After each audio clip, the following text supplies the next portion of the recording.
They made him sing hymns to his god while they broke his legs. Not quickly, with a single crushing blow, but slowly, methodically, the iron bar striking the same spot on his shin again and again until the bone finally shattered and protruded through his skin. Hamilcar, High Priest of Baal Hammon for 23 years, servant of Carthage's most powerful deity, was supposed to keep singing between the screams. The Roman centurion had been very clear about this. If you stop praising your god, we stop breaking your bones and start on your children instead. So Hamilcar sang, or tried to. His voice cracked and failed as the fifth strike landed, but he forced the sacred words out through clenched teeth, tears streaming down his face. While 3,000 Carthaginians, who had once prostrated themselves before him, now watched him reduced to something less than human on a wheel in the forum. His god did not answer. His god did not intervene. His god did not even give him the mercy of unconsciousness. And that was exactly what Rome wanted everyone to see. This was not unusual. This was Roman conquest. This was what happened to priests who had sacrificed Roman prisoners to their gods, who had led resistance against Roman authority, who had dared to believe that Carthage's gods were stronger than Rome's legions. This is the story of the most horrific public humiliations inflicted on conquered peoples in the ancient world, punishments designed not just to coup, but to destroy the identity and dignity of entire cultures through the systematic degradation of their most sacred figures. Before we begin, you need to understand what you're about to witness. The Romans didn't just defeat their enemies, they erased them. They didn't just kill priests and kings, they proved those leaders powerless before their gods. They turned sacred figures into objects of mockery, holy men into screaming animals, and they did it in front of massive crowds who would never forget what they saw. If you want to understand how empires don't just conquer territory, but destroy the very soul of resistance, then you need to hear this story. Subscribe now, because what I'm about to tell you will change how you understand ancient warfare forever. The year was 146 BC. The Third Punic War had finally ended after 3 years of brutal siege warfare. Carthage, once Rome's greatest rival, the city that had produced Hannibal and had nearly destroyed Rome itself during the Second Punic War 50 years earlier, was burning. Scipio Aemilianus, grandson of the Scipio who had defeated Hannibal at Zama, stood on the walls overlooking the destruction and reportedly wept. Not for the Carthaginians dying in the streets below, but for Rome itself. He understood, perhaps better than anyone, that the total annihilation he was orchestrating would one day be Rome's fate as well. Every empire that reached this level of power eventually fell. But those philosophical reflections didn't stop him from giving the orders that would make Carthage's destruction the most complete in ancient history. Scipio had commanded that every building be razed to the ground, every stone monument demolished, every temple destroyed. The population of approximately 150,000 civilians who had survived the siege was to be killed or enslaved. 50,000 Carthaginians had already died during the final assault when Roman legions breached the walls and fought house to house through the city for 6 days. Contemporary sources describe streets literally running with blood, bodies piled so high that soldiers had to climb over corpses to advance. And women threw themselves and their children from rooftops rather than face capture.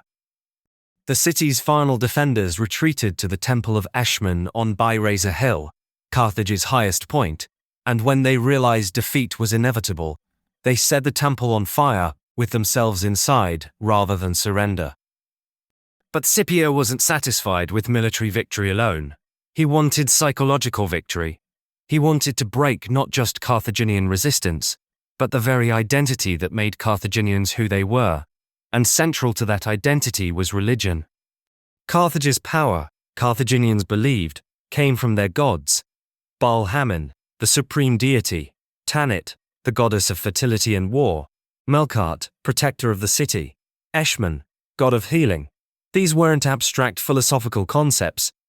These were living forces that Carthaginians believed actively intervened in human affairs, that protected their city, that demanded worship and sacrifice in exchange for divine favor. And Carthage had sacrificed to these gods. Not just animals, though thousands of sheep and cattle had been offered over the centuries, but human sacrifices. The Tophet, the sacred precinct where these sacrifices occurred, contained the cremated remains of thousands of infants and children.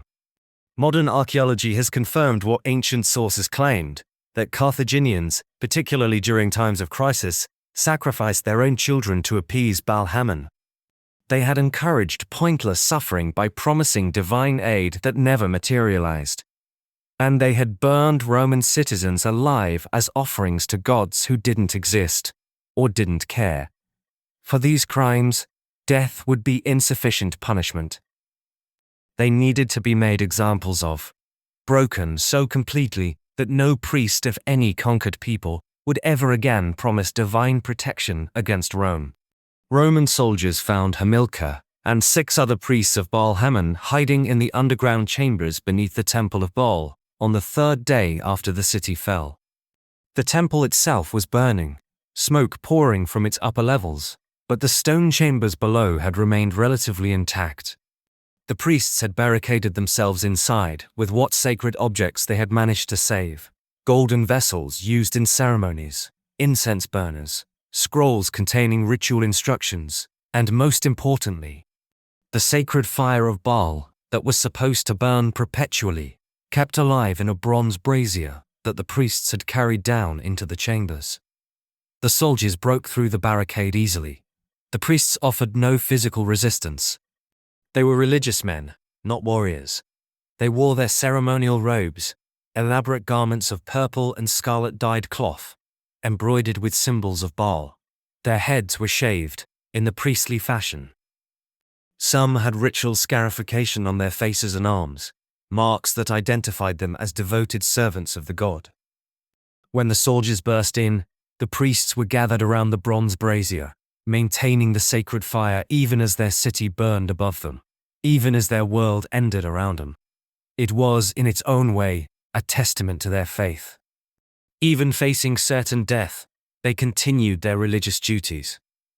The centurion in charge of the soldiers recognized what he had found. These weren't common priests. The quality of their robes, the elaborate nature of their scarification, the deference that the other priests showed to one particular man, all indicated that these were senior religious figures. The centurion ordered his men to secure them carefully, to bind their hands but not to harm them. These prisoners were too valuable to risk killing accidentally. They were brought out of the underground chambers, blinking in the harsh sunlight, coughing from the smoke that filled the streets, and marched through the burning city towards Scipio's command post. The journey took them through scenes of absolute devastation. Bodies lay everywhere. Carthaginian civilians cut down as they fled or tried to hide. Buildings collapsed as fire consumed their wooden supports. Groups of chained prisoners, mostly women and children, sat in the streets under guard, waiting to be processed and sold into slavery. Roman soldiers moved through the ruins systematically, searching for anything of value, occasionally dragging out survivors who had hidden in cellars or upper rooms. This was the reality of ancient siege warfare, when a city fell by force rather than negotiation. The attacking army had license to kill, rape, and plunder without restriction. It was considered their right, compensation for the hardships of siege warfare, and deterrent to other cities that might consider resistance. The priests walked through this hell, with their heads down, their hands bound, their sacred robes becoming filthy with ash and blood as they moved through the streets. Carthaginians who saw them recognized their priestly regalia. Some called out to them, begging for blessings or for explanations of why the gods had abandoned the city. The priests had no answers. Their theology had been founded on the belief that proper sacrifices and rituals would guarantee divine protection. They had performed all the correct ceremonies. They had offered the most precious sacrifices: children, Roman prisoners, massive quantities of wealth. And yet, Carthage had fallen. Their entire religious worldview was collapsing around them. When they arrived at Scipio's headquarters, a commandeered mansion in one of the few districts that hadn't burned, the general was conferring with his senior officers about the ongoing destruction. He looked up as the priests were brought in, his expression shifting from distraction to intense interest. He walked around them slowly, examining them, as one might examine captured animals, noting details of their appearance, their regalia, their physical condition. Then he spoke to them, in Punic, the Carthaginian language. Scipio had learned it during his years of service in North Africa. He wanted them to understand him perfectly. "You are priests of Baal Hamon?" It was barely a question. Their appearance made the answer obvious. The senior priest, Hamilcar, nodded. "I am High Priest of Baal. These are my subordinates, priests who served in the great temple." His voice was steady, despite the circumstances. Whatever else could be said about him, he had courage. Scipio nodded slowly. "You performed the human sacrifices. You burned Roman prisoners alive and offering to your god." It wasn't a question either, but Hamilcar answered anyway. "We performed the sacred rites as prescribed by tradition. We offered what was necessary to seek divine protection for our city in its time of need." Scipio's expression darkened. "Your god did not protect your city. Your god did not answer your sacrifices. Your god either does not exist or he abandoned you. Either way, you led your people to destruction with false promises of divine intervention." Hamilcar opened his mouth to respond, to defend his theology, to argue that perhaps the rituals hadn't been performed correctly, or that the gods worked in mysterious ways, but Scipio cut him off.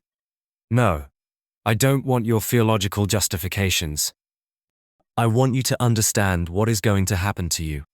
You burned Roman citizens alive. You tortured them to death, in the name of your powerless god. Now you will experience pain beyond anything you inflicted. Now, you will experience pain beyond anything you inflicted, and you will do it in front of thousands of your people, who will watch as we prove that your God cannot save you, cannot protect you, cannot even grant you a quick death." The other priests looked terrified, but Hamilcar maintained his composure. "Do what you will. We are servants of Baal. We have no fear of death. We will be received into the afterlife with honor for our faithful service." Scipio smiled, but there was no warmth in it. "You misunderstand. I'm not going to kill you quickly. I'm going to destroy you. I'm going to break you so completely that when you finally die, every Carthaginian who watched will understand that your God is nothing, that your religion is nothing, that everything you stood for was built on lies and weakness."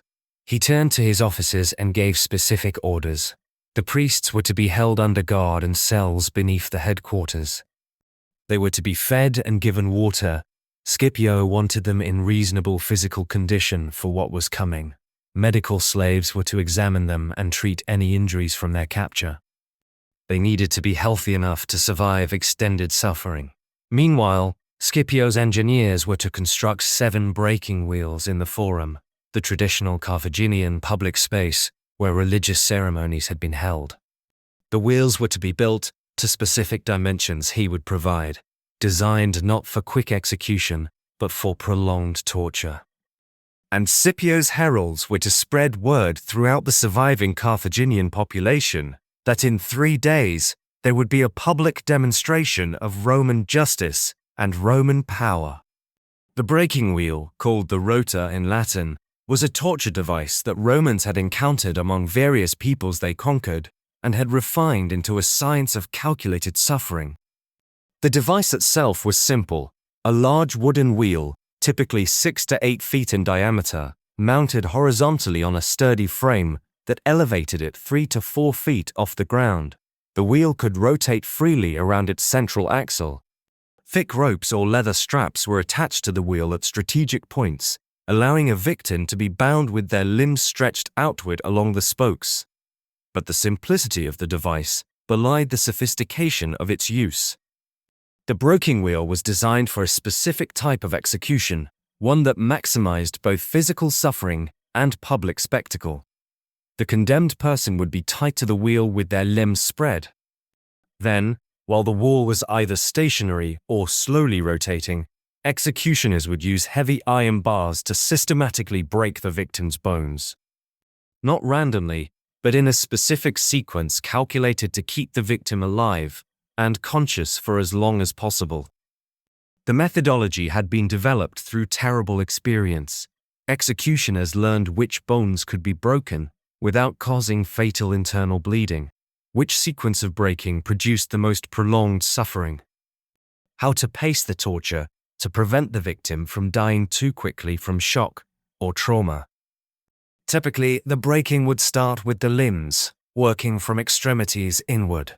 Fingers and toes first, the small bones crushed individually. Then, hands and feet, the delicate structures there pulverized with careful strikes. Then, the long bones of the arms and legs, radius and ulna, tibia and fibula. Finally, the femur and humerus. The joints might be dislocated before the bones were broken, adding additional pain. The ribs would be fractured, one by one. Throughout all of this, the victim would remain conscious, able to see and hear everything, to feel every strike, to experience each new wave of agony as another bone shattered. The wheel could be rotated between strikes, changing the angle of impact, ensuring that different parts of the body were accessible to the executioner. Sometimes the rotation itself became part of the torture, spinning the wheel rapidly while the broken-boned victim was still attached, the centrifugal force causing the shattered limbs to flail unnaturally, causing additional damage and pain. The process could take hours. Some victims lasted days on the wheel, though this required considerable skill from the executioners to avoid fatal injuries while maintaining the torture. The public nature of wheel executions was essential to their purpose. These weren't private punishments conducted in dungeons. They were performed in prominent public spaces, forums, marketplaces, temple precincts. Large crowds would gather to watch. In some cases, attendance was mandatory for certain populations. When Rome executed enemy leaders, they often required the defeated people to witness their leader's destruction. A combination of extreme physical suffering, public exposure, the slow progression of injuries, and the eventual death created a spectacle that served multiple functions. It punished the specific individual for their crimes. It deterred others from similar offenses through fear. It demonstrated the power of the executing authority. And it provided entertainment for the masses, who in the brutal ancient world had been conditioned to find such spectacles engaging rather than horrifying. Scipio ordered his engineers to build the 7 wheels according to specific requirements. Each wheel was to be constructed from new wood, oak for strength, and built larger than typical, 8 feet in diameter rather than the standard 6. The larger wheels would elevate the victims higher, making them more visible to the crowd. The wheels were to be positioned in a line across the forum, spaced about 15 feet apart, creating a gauntlet of suffering that would dominate the public space. Platforms were constructed around each wheel, allowing executioners to access the victim from all angles, and creating elevated viewing positions for Roman officials who would witness the punishment from positions of honor. But Scipio added specific modifications that made these wheels instruments of psychological as well as physical torture. First, each wheel was to have a bronze placard attached, inscribed with the name of the priest being punished, and a list of his crimes, written in both Latin and Punic so that all witnesses would understand exactly why this was happening. Second, next to each wheel would be positioned a small bronze altar with an unlit fire prepared with kindling and oil. The symbolism was deliberate. These altars mocked the sacred fires that the priests had maintained in the temples. The fires would remain unlit throughout the torture, demonstrating that Baal could not, or would not, kindle them to save his servants. Third, Scipio ordered that musicians be positioned near the wheels, not to provide dignified accompaniment, but to play festive, celebratory music during the breaking, transforming what should have been a solemn execution into a mocking festival. The construction took 2 days. During that time, Scipio's heralds moved through the surviving Carthaginian population, which had been gathered into holding areas under guard, while decisions were made about who would be killed, who enslaved, and who potentially allowed to live as Roman subjects.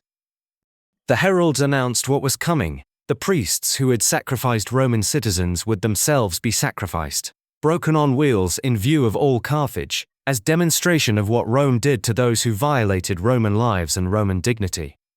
Attendance would be mandatory. Any Carthaginian who failed to appear in the forum at the appointed time would be assumed to be a sympathizer of the priests and would face execution. The Romans wanted maximum witness to what was about to happen. Among the Carthaginians, reactions varied. Some felt nothing but relief that they had survived and would do whatever Rome demanded. Others felt shame and anger but were powerless to act. A few, particularly those who had been personally devoted to the priests or to the worship of Baal, felt genuine grief and horror at what was coming.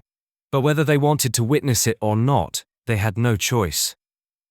On the morning of the 3rd day after the priests' capture, Roman soldiers herded approximately 3,000 Carthaginian survivors toward the forum. The forum itself had been partially cleared of rubble and bodies. The 7 wheels stood in a line, stark and terrible against the morning sky.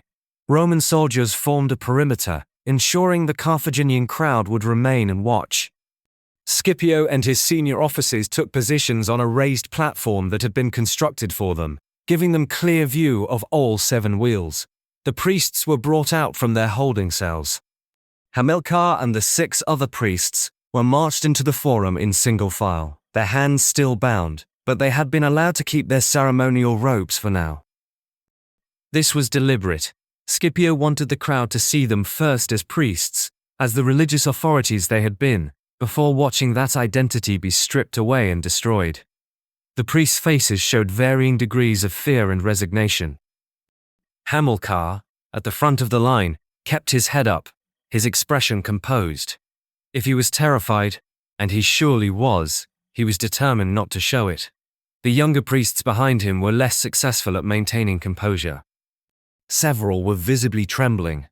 One was weeping quietly. When they reached the center of the forum, Roman guards positioned one priest in front of each wheel. The crowd of Carthaginians watched in silence, pressed together behind the Roman military cordon. Some were crying. Others stood frozen, unable to process what they were seeing. Parents covered their children's eyes, though the Romans didn't intervene. Let the children see what happened to those who resisted Rome. Let the horror be seared into young minds that would remember it for decades. A Roman herald stepped forward and began reading from a scroll in a voice loud enough to carry across the forum. He read in Punic first, then in Latin, ensuring everyone understood. These men are priests of Baal Hamon, who served in the temples of Carthage. These men performed human sacrifices, burning alive Roman citizens captured during the war, as offerings to their god. These men promised divine protection to the people of Carthage, encouraging resistance against Rome, with false assurances that their god would deliver the city. These men are guilty of murder, of blasphemy against the true gods of Rome, and of leading their people to destruction through false prophecy. They are hereby sentenced to death by breaking wheel, to be carried out publicly as demonstration of Roman justice and as warning to all people who might consider similar crimes. Let all witnesses understand, there is no God greater than Rome. There is no power that can protect you from Roman vengeance. Resistance is death. Submission is life. The herald stepped back, Now came the ritual stripping, a process designed to systematically remove every marker of the priest's religious identity and status. Guards approached Hamilcar first.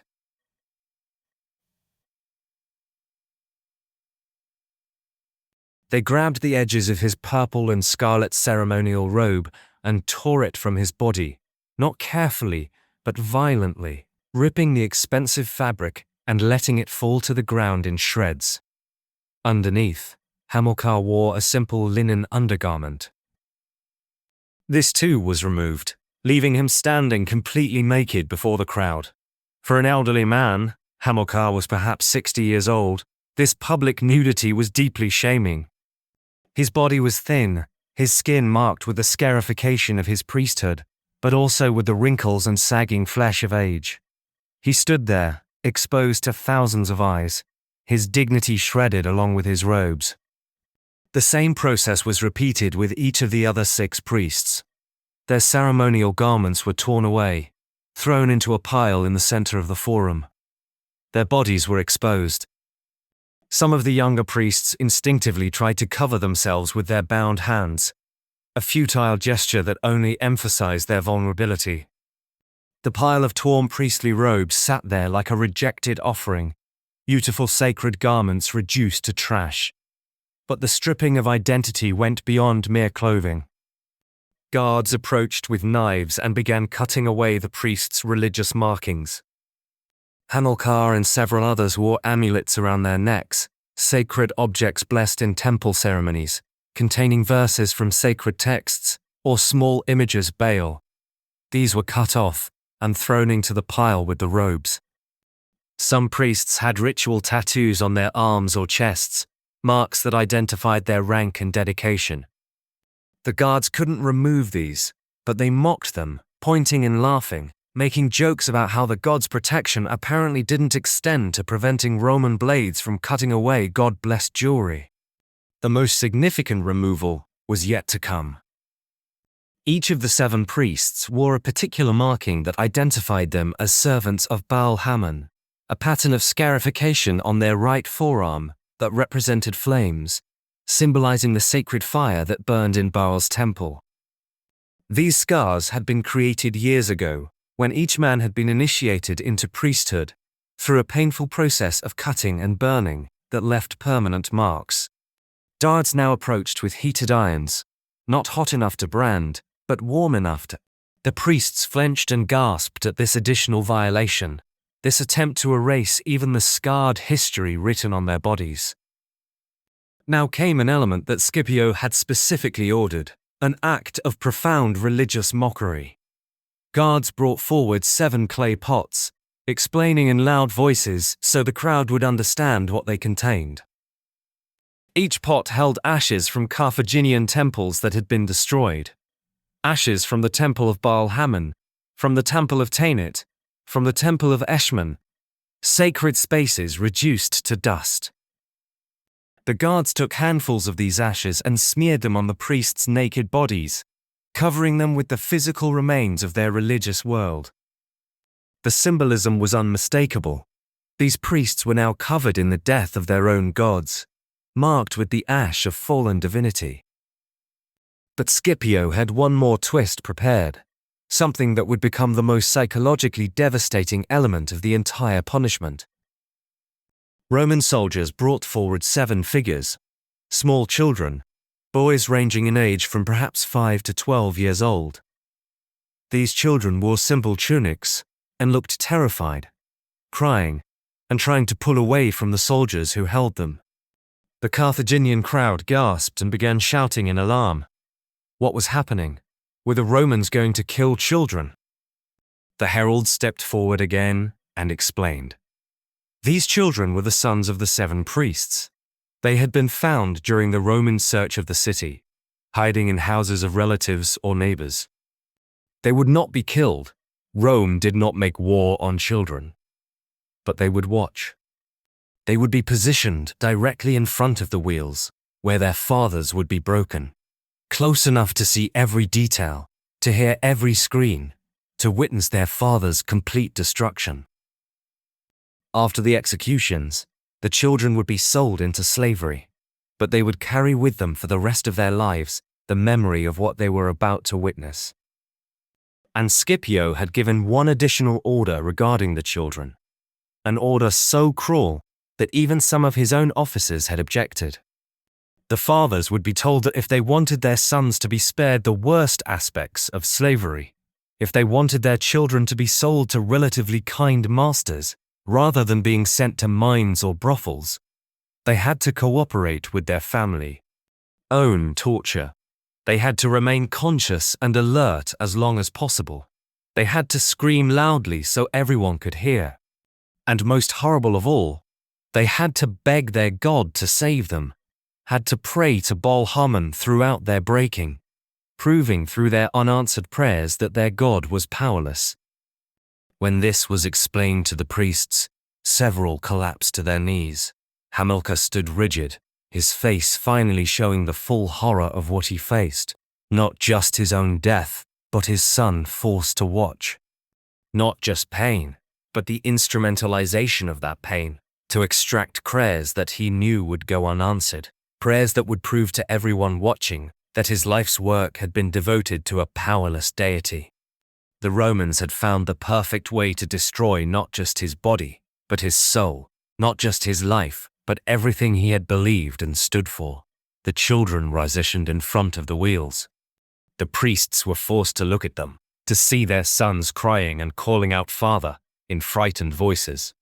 Hamilcar's son was perhaps 10 years old, a boy who in another timeline might have followed his father into priesthood, might have maintained the sacred traditions. Now he would be a slave, traumatized beyond measure, carrying memories that would poison his entire life. Guards grabbed Hamilcar and dragged him to the first wheel. He didn't resist physically, what would be the point, but he turned his head to keep his son in sight for as long as possible. They laid him on the wheel on his back, his naked body pressed against the wooden surface that was still slightly damp from the morning dew. Thick ropes were tied around his wrists and ankles, securing him to the wheel with his limbs spread along 4 of the spokes. Additional ropes wrapped around his torso, holding his body in place. The ropes were tied tight enough to prevent escape, but not so tight as to cut off circulation. They needed him to feel everything clearly. His head was positioned so that he faced forward, so that he could see his son standing 15 feet away, could see the boy's face throughout everything that would happen. The same binding process was repeated with the other 6 priests on the other 6 wheels. Within minutes, all 7 were secured, their naked, ash-covered bodies stretched out on display for the entire crowd. The enormity of what was about to happen had fully settled on them now. There was no escape. There would be no rescue. They were about to experience agony beyond anything they could imagine, and they would experience it slowly, publicly, while their children watched, and while thousands of their former worshippers witnessed the powerlessness of the God they had served. Scipio stood from his platform and approached the wheels, moving slowly along the line, looking at each priest in turn. When he reached Hamilcar, he stopped and spoke loud enough for the nearby crowd to hear. "High Priest, you burned Roman citizens alive in offering to your God. You promised your people that Baal Hamon would protect them if they performed the proper sacrifices. Your people believed you. They gave you their children to burn. They gave you their wealth. They gave you their faith. And in return, you gave them nothing but false hope and destruction. Today you will learn what happens when men pretend to speak for gods who don't answer. Today you will call on Baal Hamon with everything you have, with your full voice and your full faith, and the entire world will watch as he does nothing to save you." Hamilcar found his voice, somehow, despite the terror. "Rome will fall, as Carthage has fallen. Your empire will crumble. Your gods will abandon you just as you claim mine have abandoned me. Nothing lasts forever, Roman. Nothing." Scipio smiled coldly. "Perhaps. But I will not be here to see it. And you will not be here to see anything at all. You will be dead, broken, forgotten, except as a cautionary tale about the price of resistance. Now, for the sake of your son, I suggest you begin praying." He stepped back and gave the signal. 7 Roman executioners, each carrying a heavy iron bar about 3 feet long and 2 inches thick, stepped forward and took positions next to their assigned wheels. These men were specialists, soldiers who had performed executions before and understood the technical requirements. They knew which bones to break first, how hard to strike to shatter without causing immediately fatal damage, how to pace the torture to maximize suffering while preventing premature death from shock or blood loss. The executioner assigned to Hamilcar, a thick-shouldered man with scarred hands, raised his iron bar and positioned himself next to the wheel, near Hamilcar's lower legs. He looked up at Scipio, waiting for the command. The entire forum fell silent. 3,000 Carthaginians held their breath. The 7 priests stared at the sky, or at their children, or at nothing, waiting for pain they couldn't imagine. And Hamilcar, high priest of Baal Hamon, began to pray, not because he believed it would save him, but because his son was watching. And if prayer might somehow help the boy, then he would pray with everything he had left. "Baal Hamon, Lord of the heavens, Master of the sacred fire, hear your servant's voice." Scipio gave the signal. The executioner swung his iron bar in a controlled arc and brought it down with terrible force against Hamilcar's left shin. The sound was unlike anything the crowd had heard before, not just the impact of iron against flesh and bone, but the specific crack of a bone breaking, a sound somewhere between a snap and a crunch, audible across the forum in the shocked silence. And then, Hamilcar's scream, a sound torn from the deepest part of him, a cry of pure agony that seemed impossible for a human throat to produce. His body convulsed against the ropes, his back arching, every muscle tensing involuntarily as pain signals overwhelmed his nervous system. His prayer, cut off mid-word, replaced by that terrible scream. The executioner waited, giving Hamilcar a moment for the initial shock of pain to subside into the more constant agony of a broken bone. Up and down the line of wheels, the other 6 executioners had struck at the same moment. 7 screams echoed across the forum, overlapping, creating a chorus of suffering that made even some of the Roman soldiers look uncomfortable. The Carthaginian crowd was in chaos, some people sobbing, others shouting in anger or grief, others simply frozen in horror. Parents clutched their children closer. Some people tried to look away, but the Roman guards forced them to keep watching, to keep their eyes on the wheels. Hamilcar's son was screaming too, calling for his father, trying to run to him, held back by the Roman soldier gripping his shoulder. The boy's cries blended with his father's, a terrible duet of horror. Hamilcar, through the pain, through the overwhelming sensory assault of his shattered shin, heard his son's voice and remembered Scipio's order. If he wanted any chance of mercy for the boy, he had to cooperate. He had to pray. He had to give Rome what it wanted, proof that his God was powerless. Through gritted teeth, gasping for breath, Hamilcar forced himself to continue the prayer. His voice was broken, barely more than a whisper, that somehow still carried in the terrible silence between the screams. "Baal Hamon, Lord of heavens, I call upon you. Save your servant. Show your power." The effort of speaking through such pain was immense. Every word was a battle against his body's overwhelming urge to just scream, to give in to the agony, and stop fighting. But his son was watching. His son was listening. So Hamilcar prayed to a God he was beginning to suspect would not answer, could not answer, had perhaps never answered at all. The executioner raised his bar again. This time he struck the same shin but higher, just below the knee. Another crack, another scream.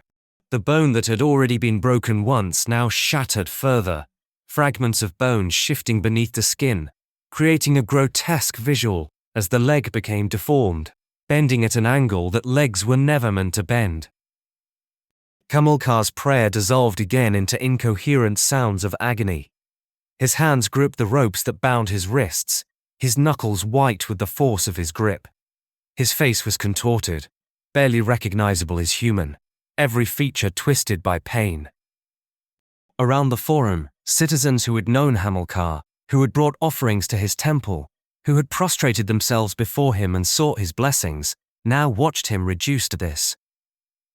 The psychological impact was precisely what Rome intended.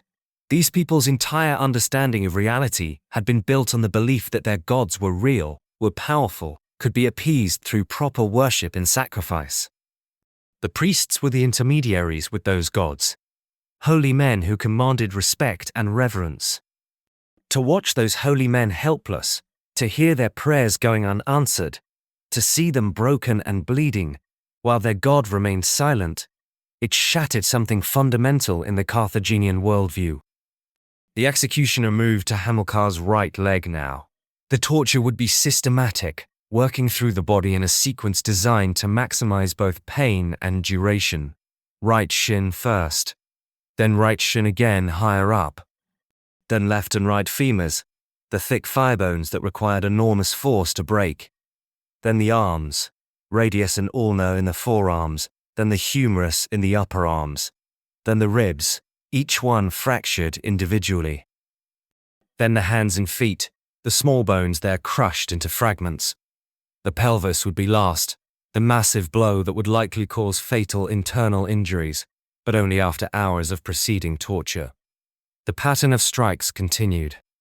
Each time the executioner raised his bar, Hamilcar tried desperately to continue his prayer, his voice growing weaker with each break, his words becoming less coherent as shock and pain eroded his ability to form language. "Baal, please, your servant needs you. Show them. Show everyone." But the sky remained empty. No divine fire descended. No earthquake shook the ground. No miraculous intervention arrived. Just pain and more pain, bone after bone breaking, his body systematically destroyed, while 3,000 witnesses watched and learned the lesson Rome wanted to teach: your gods are nothing. The executioner struck Hamilcar's right thigh bone. The femur was the longest and strongest bone in the human body, and breaking it required tremendous force. The executioner had to strike 3 times before it finally cracked, each blow sending shockwaves of pain through Hamilcar's entire body.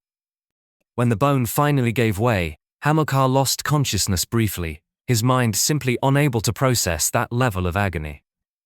The executioner paused, waiting for him to revive. Scipio had been specific. The priests needed to remain conscious as long as possible. A bucket of cold water was thrown in Hamilcar's face, shocking him back to awareness, back to the nightmare of his broken body. "Keep praying, priest," the executioner said, not unkindly, but not with compassion either. He was simply doing his job, following orders. "For your son's sake, keep calling to your God." Hamilcar's eyes found his son in the crowd. The boy had stopped screaming and now stood there in frozen horror, his face pale, his eyes fixed on his father. What was this doing to the child? What scars was this carving into his psyche? Hamilcar wanted to tell him to close his eyes, to look away, to not let this be his last memory of his father, but he couldn't form the words. All he could do was whisper the prayer again. "Baal Hamon, master of fire, lord of the sky, hear me, save me, prove your power to these Romans." The breaking continued. Left femur, right arm, radius and ulna snapping with almost musical notes, different pitches of bone fracture creating a horrible symphony. Left arm. All 4 limbs now ruined, hanging at unnatural angles, the ropes the only thing keeping them attached to the wheel. Hamilcar's body was entering advanced shock. His blood pressure was dropping. His body was flooding itself with endorphins, natural painkillers that were completely inadequate to the level of trauma he was experiencing. His breathing was becoming shallow and rapid. Medical science would not exist for 2,000 more years, but the executioners understood through brutal experience what was happening. The body was beginning to shut down, preparing for death. But they weren't done. Not yet. The executioner moved to Hamilcar's ribs now. He positioned his iron bar carefully against the left side of Hamilcar's chest and struck with precise force. The ribs cracked, not shattering completely but fracturing, each break creating new dimensions of pain, each breath now agony as the broken ribs shifted against each other and against the lungs beneath. 1 rib, 2, 3. The executioner worked methodically down the rib cage. 4, 5, 6. Hamilcar was still conscious, but no longer capable of coherent speech. His prayers had dissolved into wordless moans and gasps, sounds that might have been attempts at words but no longer formed into anything recognizable. The same process was being repeated on all 7 wheels simultaneously. The other 6 priests were at various stages of their breaking, their screams overlapping and echoing. One of the younger priests had died already. His body had gone into cardiac arrest after the femur breaking, his heart simply unable to cope with the trauma and shock. The executioner assigned to him had stepped back, disappointed. Scipio looked displeased. That priest had gotten off easy, had escaped the full measure of his punishment through the mercy of death. The other executioners redoubled their efforts to keep their assigned priests alive and conscious, pacing the torture more carefully. Hamilcar's son had collapsed to his knees, still staring at his father, but no longer fully processing what he was seeing. The boy's mind was protecting itself the only way it could, retreating into a kind of dissociative state, where the horror became unreal, became something happening to someone else, in some other world. But the memory was still being formed, still being carved into his brain with neurological permanence. He would carry this for the rest of his life. Every night, for decades, he would dream of his father on the wheel. Every time he closed his eyes, he would see the executioner raising the iron bar. The trauma would become part of his identity, inseparable from who he was. After what felt like hours but was probably 40 minutes of continuous torture, Hamilcar's body was comprehensively destroyed. Both legs broken in multiple places, both arms ruined, ribs fractured, his body a mass of swelling and internal bleeding. His skin had gone grey, his lips blue. He was dying. The executioner knew it. Everyone watching knew it. But Hamilcar was still conscious, still breathing in shallow gasps, still somehow alive, despite injuries that would have killed most people already. Scipio approached the wheel again. He looked down at Hamilcar's destroyed body, at the priest who had once commanded such respect and authority, now reduced to a broken thing barely clinging to life. Your God did not answer, priest. You prayed with everything you had. You called upon Baal Hamon with your full faith, and he did nothing. He let you suffer. He let you break. He proved himself powerless or non-existent. Do you understand now? Do you see the truth? Hamilcar's eyes found Scipio's face. His lips moved, trying to form words. Scipio leaned closer to hear. What final defiance might the priest offer? What last declaration of faith? Hamilcar whispered, his voice barely audible. My son, please, mercy for my son. Not a prayer to his God anymore, a prayer to his enemy. A Roman, not a deity. The final acknowledgement of where power actually resided. Scipio straightened up, his expression unreadable. Your son will live. He will be sold to a household in Rome, far from anyone who knew you or knew Carthage. He will be educated, treated reasonably well, as slaves go. But he will always be a slave, and he will always remember what happened here today. "That is my mercy, priest. That is more than you showed to Roman prisoners you burned alive." He signaled to the executioner, who raised his iron bar one final time. He positioned it over Hamilcar's chest, over the heart. This blow would be the coup de grace, the strike that would end it. He brought the bar down with full force, crushing the sternum inward, driving fragments of bone into the heart and lungs beneath. Hamilcar's body spasmed once, violently, and then went still. His eyes remained open, staring at the sky where his god had not been. The high priest of Baal Hamon was dead. The other 6 priests lasted varying lengths of time. The youngest, a man in his 20s who had died early from cardiac arrest, had been dead for perhaps 30 minutes already. 2 others died within minutes of Hamilcar, their bodies unable to sustain the trauma. But 3 priests remained alive, broken but conscious, breathing in tortured gasps, their screams having diminished to constant low moaning sounds as their voices gave out and their bodies entered terminal shock. Scipio gave orders that these 3 were to remain on the wheels. They would not receive the mercy of a final killing blow. They would be left to die slowly over the next hours or days, their broken bodies displayed as continuing spectacle and warning. Roman guards would remain posted to ensure no one attempted to end their suffering early, or to provide comfort. They would die alone, in agony, on public display. Their bodies would remain on the wheels after death, until they began to rot, until the smell became unbearable, until birds and insects had feasted on them. Only then would they be taken down and disposed of without ceremony or proper burial rites.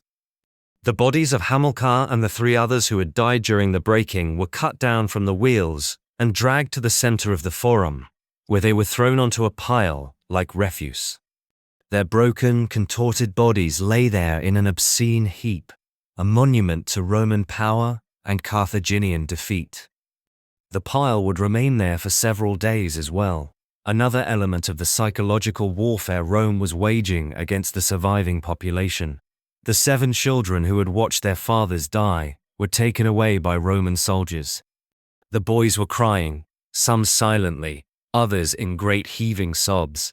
Hamilcar's son walked as if in a dream, his eyes unfocused, his mind retreated somewhere far away from the horror he had witnessed. These children would be processed along with the thousands of other Carthaginian captives who would be sold into slavery throughout the Mediterranean world. Their lives as they had known them wore over. They would grow up in foreign households, speaking foreign languages, serving foreign masters. Some would be treated kindly, some brutally. All would carry the trauma of what they had seen in the forum.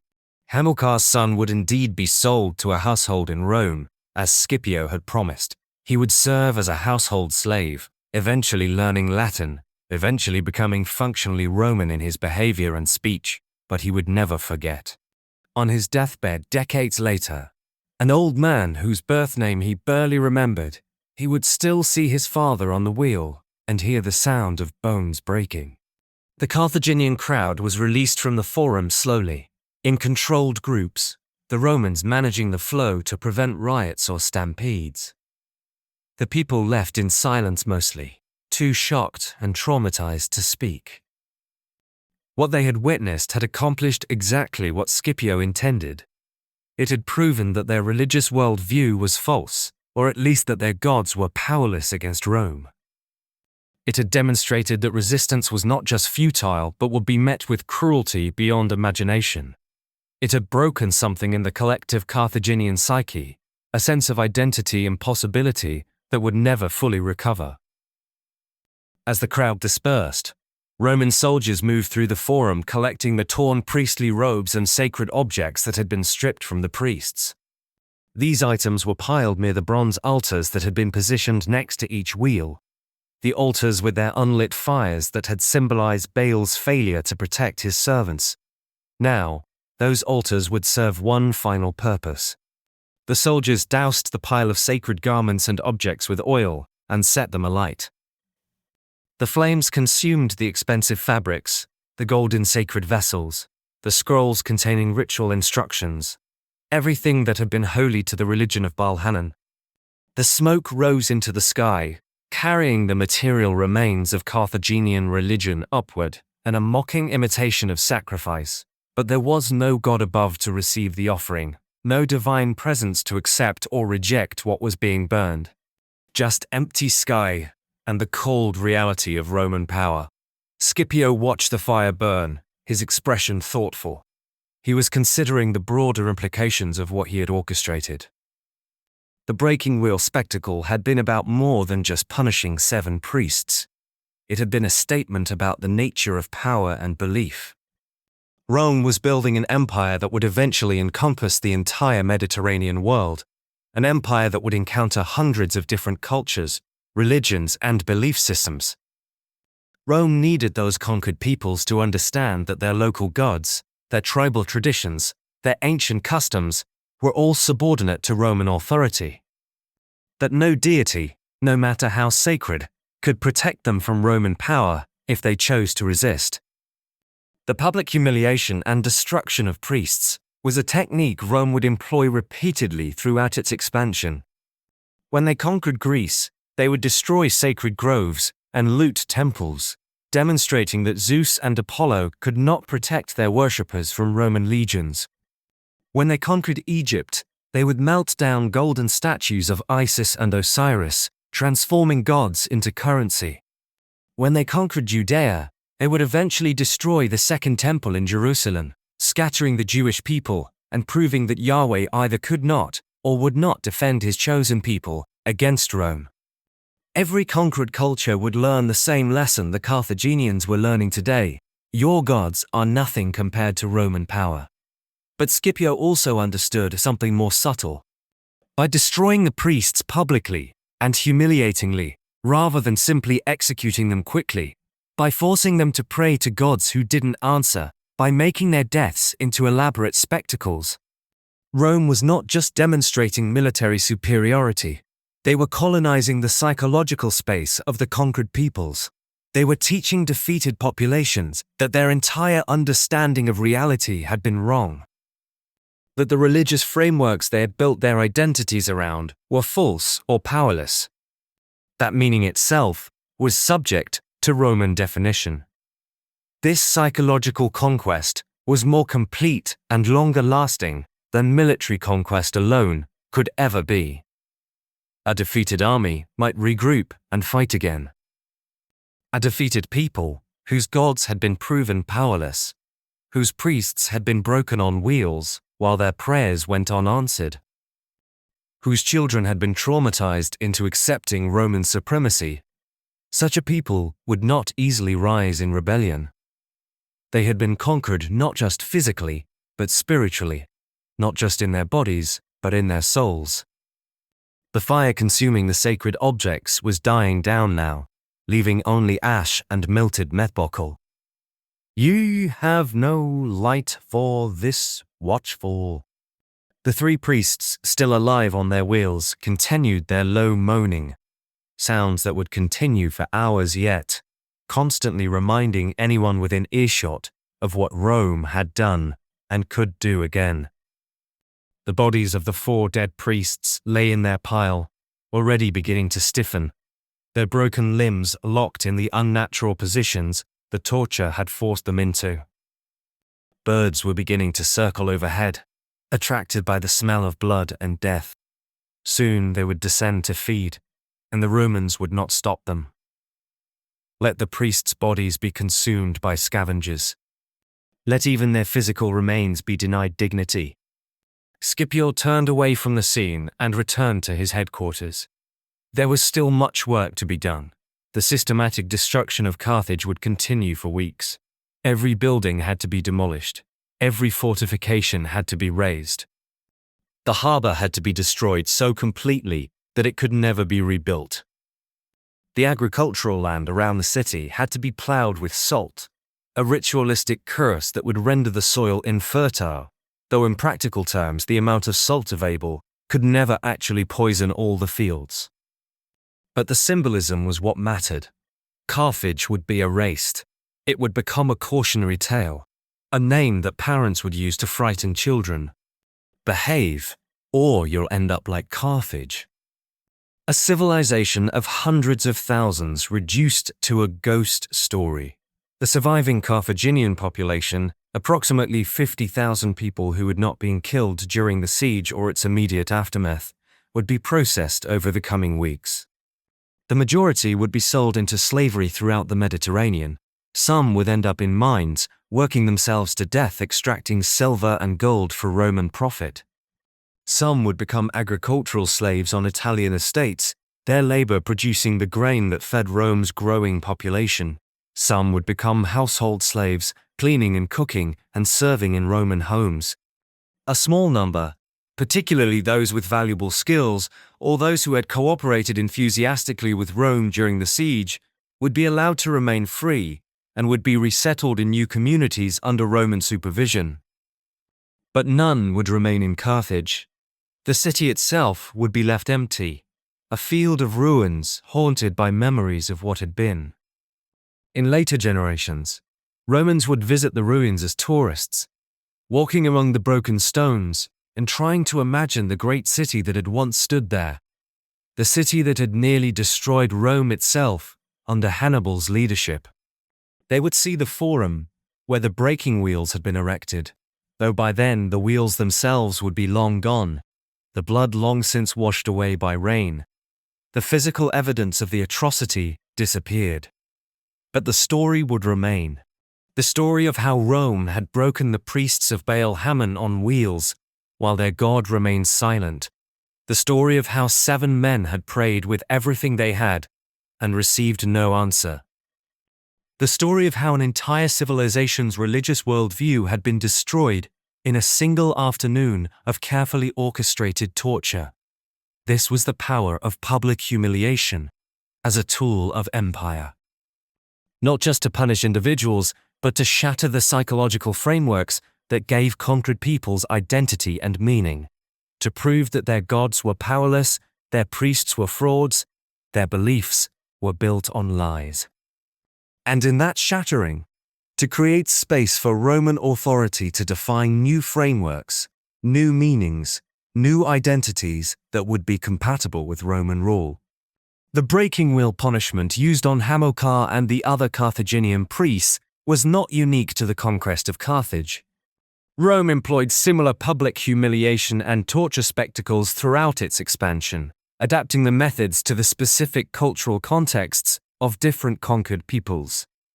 Understanding these variations reveals the sophistication of Roman psychological warfare and the consistent strategy underlying apparently diverse tactics. When Rome conquered Gaul under Julius Caesar between 58 and 50 BC, they encountered Druidica priests who served functions similar to the Carthaginian priests of Baal Hamon. Druids were religious leaders, legal authorities, educators, and political advisors rolled into one. They commanded enormous respect and wielded significant influence over the Gallic tribes. Caesar understood that breaking Gallic resistance required breaking the Druids' authority. The methods he employed were calibrated to Gallic cultural sensitivities, in ways that paralleled what Scipio had done in Carthage, but with important differences. Gallic religion centered on sacred groves, natural spaces where the Druids performed their rituals, and where the gods were believed to be especially present. These groves were considered inviolable, protected by religious taboos that made even warfare respect their boundaries. Warriors would not fight within sacred groves. Enemies could not be pursued into them. The groves represented the intersection of the human and divine worlds, spaces where normal rules of violence and conquest were suspended by mutual spiritual agreement. Caesar ordered his legions to deliberately violate and destroy these sacred groves. Roman soldiers cut down ancient trees that the Druids claimed were inhabited by spirits. They burned sacred oak groves where mistletoe, the Druids' most holy plant, grew. They dug up sacred springs and diverted their waters. They demolished stone altars and scattered the stones. And critically, they did all of this while forcing captured Druids to watch. The Druids were not broken on wheels as the Carthaginian priests had been. Physical torture was less central to the spectacle. Instead, The humiliation came from forcing holy men to witness the desecration of everything they considered sacred, while being powerless to prevent it or to call down divine retribution on the desecrators. Roman soldiers would grab druids and hold them in place, forcing their eyes open if necessary, making them watch as legionaries hacked down thousand-year-old oaks. The Romans would mock the druids throughout the process. Call on your gods to stop us. Command the trees to defend themselves. Show us the power you claim to channel.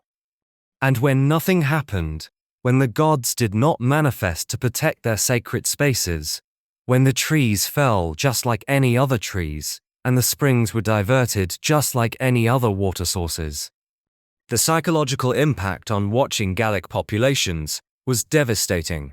Their druids, who had claimed to mediate between the human and divine worlds, were revealed as having no real power. Their sacred spaces, supposedly protected by divine sanction, could be violated with impunity. Some druids were executed afterward, but the manner of execution was chosen for its symbolic impact. Rather than clean military executions, Mormons would sometimes burn druids alive inside wicker cages shaped like human figures, a deliberate parody of alleged druidic human sacrifice practices that Caesar describes in his commentaries on the Gallic War. The historicity of these druidic human sacrifices is debated by modern scholars, but whether they actually occurred or were Roman propaganda doesn't matter for our purposes. What matters is that Romans created spectacles that turned supposed druidic religious practices back on the druidics themselves, using their own alleged methods to destroy them publicly. The message, as in Carthage, was clear. Your religion is powerless, your priests are frauds, your gods do not protect you. Rome is the only power that matters. Resistance based on religious authority or divine protection is futile. Submit or be destroyed, and if you choose destruction, it will be public, humiliating, and designed to delegitimize everything you believed in. In Greece, which Rome conquered gradually throughout the 2nd century BC, the cultural context was different again. Greeks were more philosophically sophisticated than Carthaginians or Gauls, more skeptical of literal divine intervention, more invested in rational discourse and intellectual tradition than in priestly authority. So Roman humiliation tactics in Greece focused less on breaking religious figures and more on demonstrating the impotence of Greek cultural superiority itself.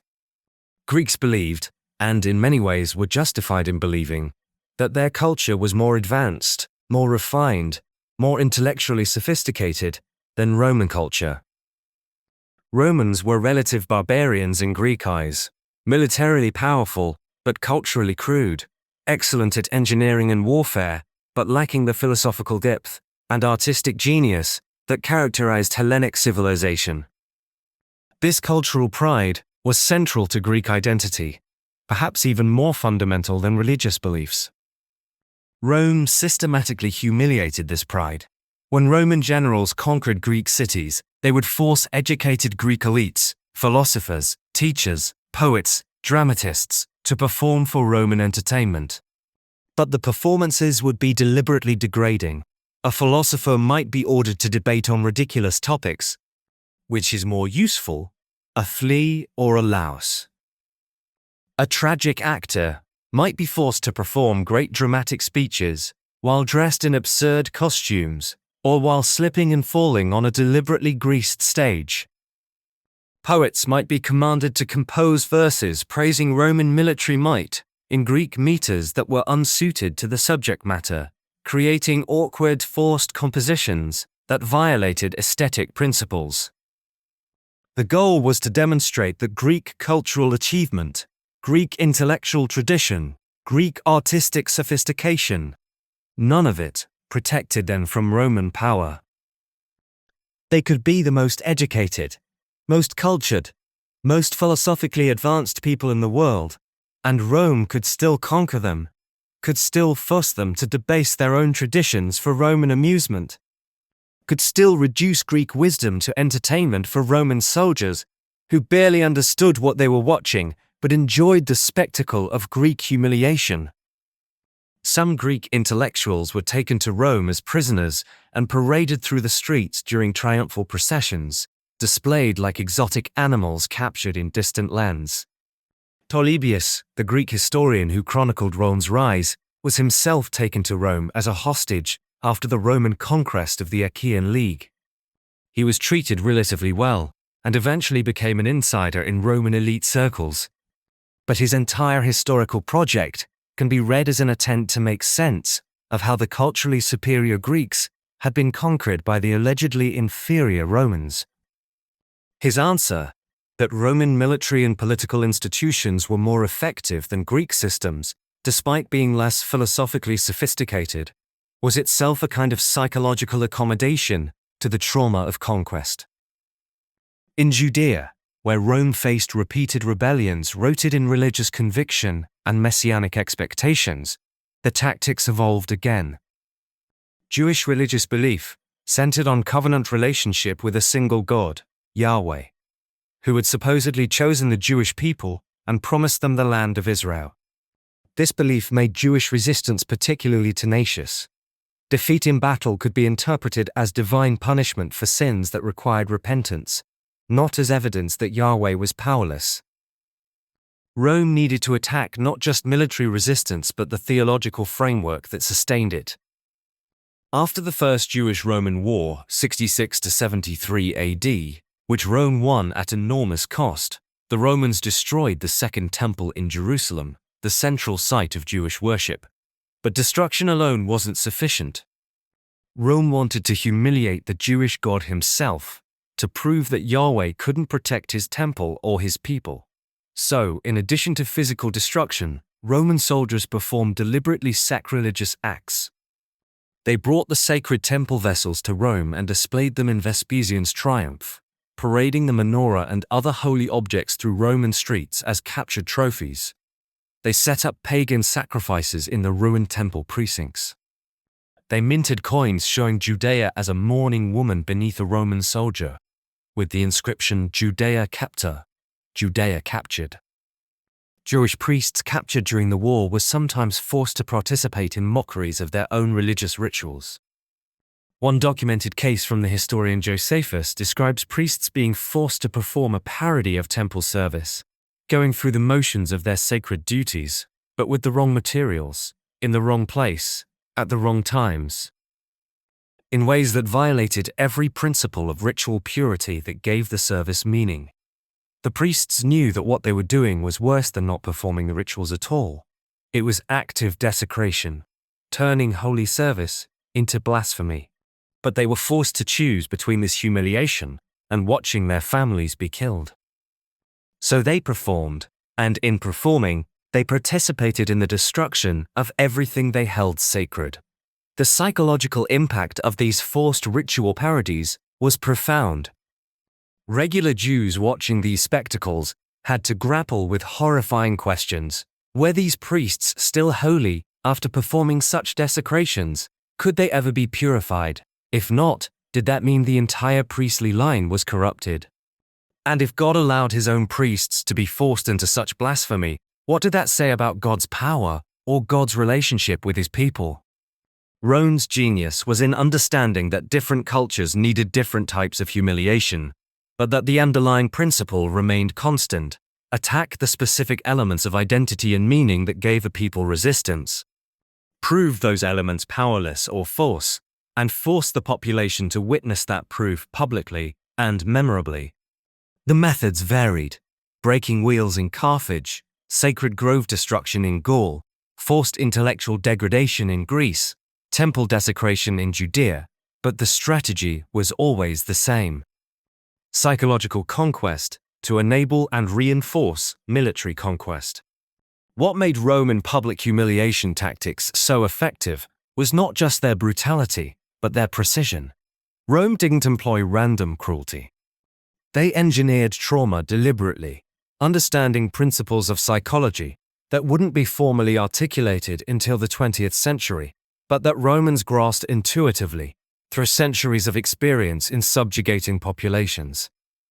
Modern psychology recognizes several principles that make traumatic experiences particularly impactful and long-lasting. First, the more senses involved in a traumatic event, the more deeply it imprints on memory.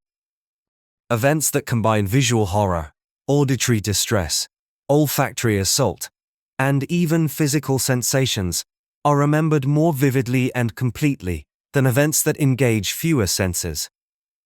Second, trauma witnessed during childhood creates deeper and longer-lasting psychological damage than trauma experienced in adulthood, because childhood brains are still developing and are more neurologically plastic. Third, trauma that involves the violation of attachment bonds, watching loved ones suffer, being powerless to protect family members, creates particularly severe psychological damage. Fourth, trauma that shatters fundamental beliefs about how the world works, that destroys meaning-making frameworks, causes not just psychological, but existential or spiritual damage that can never fully heal. The Romans understood all of these principles implicitly, and they engineered their public humiliation spectacles to maximize each element. Consider how the breaking wheel execution of Hamilcar engaged all 5 senses of everyone present. Visually, witnesses saw bodies being broken, bones protruding through skin, blood flowing, physical forms being destroyed. Orally, they heard screams unlike any sounds humans normally make, the crack of bones breaking, the impact of iron bars on flesh, the prayers going unanswered. Olfactorily, they smelt blood and viscera, the distinctive smell of bone marrow exposed to air, the stench of bowels releasing as bodies lost control. Tactilely, those close enough felt spray from blood, felt the ground vibrate with the impact of the iron bars, felt their own bodies reacting sympathetically with nausea and involuntary muscle tension. Even taste was engaged for some witnesses close enough to the wheels that droplets of blood reached their mouths, creating a flavor association that would trigger nausea for years afterward whenever remembered. This full sensory engagement meant that witnesses didn't just intellectually understand what happened, they experienced it viscerally, with their whole bodies. The memory was encoded at a deep neurological level that made it nearly impossible to forget or to rationalize away. Decades later, Carthaginians, who had witnessed the breaking wheel executions, would still have flashbacks triggered by sensory cues. A certain smell, a particular sound that brought the entire traumatic memory flooding back with hallucinatory vividness. The involvement of children was particularly calculated. By forcing Hamilcar's son and the other priest children to watch their father's torture, Rome was creating traumatized individuals whose entire development would be shaped by that experience. These children would grow into adults who viscerally understood Roman power, who had internalized at the deepest possible level that resistance to Rome was futile and brought only suffering. They would become living testaments to Roman authority, their damaged psyches monuments to the futility of rebellion. Moreover, the children served as vectors for spreading the trauma. A child who witnessed such horror would never be able to form entirely normal relationships or achieve full psychological health. Tombs AI voice generator. As adults, they would parent differently, would relate to their own children with a combination of overprotection and emotional distance born from trauma. The trauma would echo across generations, creating ripple effects that extended far beyond the original victims. This intergenerational trauma would subtly reinforce Roman authority for decades or even centuries after the original conquest. The violation of attachment bonds was similarly precise. By making Hamilcar's suffering about his son's fate, by offering the conditional mercy of better treatment for the child only if the father cooperated with his own torture, Rome forced Hamilcar to participate in his own destruction.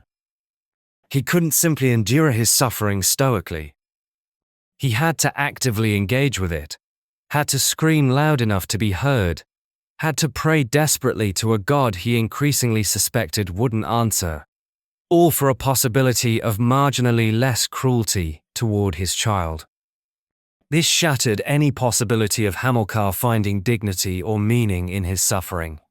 He couldn't even have the consolation of stoic acceptance. He was reduced to desperate bargaining, to hoping that his tortures would show some mercy, if only he degraded himself sufficiently. For witnesses who were parents, watching this dynamic was particularly devastating. They identified with Hamilcar's impossible position, imagined themselves in his place, understood that they too would do anything, endure anything, debase themselves utterly, if it meant their children might suffer less. This identification created vicarious trauma in the witnesses, made them feel complicit in Hamilcar's humiliation, because they understood they would have done exactly the same thing. The trauma wasn't just something they witnessed happening to someone else, it was something they imaginatively experienced themselves, something that showed them their own potential breaking points. The shattering of meaning-making frameworks was perhaps the most sophisticated element. Carthaginian culture, like most ancient cultures, was built on the foundation of religious belief. The gods were real, they intervened in human affairs, proper worship ensured divine protection. This wasn't abstract theology, it was the basic operating principle that made Carthaginian civilization function. Laws were justified by divine sanction, social hierarchies were explained as reflecting divine order, suffering could be endured because it had meaning within a divine plan. When Hamilcar prayed to Baal Hamon with everything he had and received no answer, when his prayers continued through hours of torture and no intervention came, when he died broken and disgraced while his God remained silent, that wasn't just one man's religious crisis, it was the collapse of the entire conceptual framework that gave Carthaginian life meaning. Witnesses couldn't explain away what they had seen. They couldn't rationalize it as Hamilcar not praying correctly or not having sufficient faith. He had been high priest. If anyone knew the proper rituals and had adequate faith, it was him. They couldn't explain it as divine punishment for sins. Hamilcar had devoted his life to religious service, had performed every ceremony perfectly for decades. The only explanations available were either that Baal Hamon didn't exist, or that he existed but was powerless against Rome, or that he existed and was powerful but simply didn't care about human suffering, even of his most devoted servants. Any of these explanations shattered the religious worldview that made Carthaginian identity possible. In the aftermath of such worldview collapse, people become psychologically vulnerable in specific ways. They lose confidence in their own judgment. If they were so fundamentally wrong about something as basic as their God's reality or power, what else might they be wrong about? They become susceptible to new authority figures who claim to have answers. Roman administrators would step into the meaning vacuum and provide new frameworks for understanding reality. They lose the will to resist. Resistance requires believing that victory is possible, that suffering in pursuit of freedom has meaning. But how can anything have meaning when the gods themselves are powerless or absent? This created populations that were not just militarily defeated, but spiritually broken. Psychologically primed to accept Roman authority, because the alternative was living in a meaningless universe, where suffering had no purpose, and resistance was futile.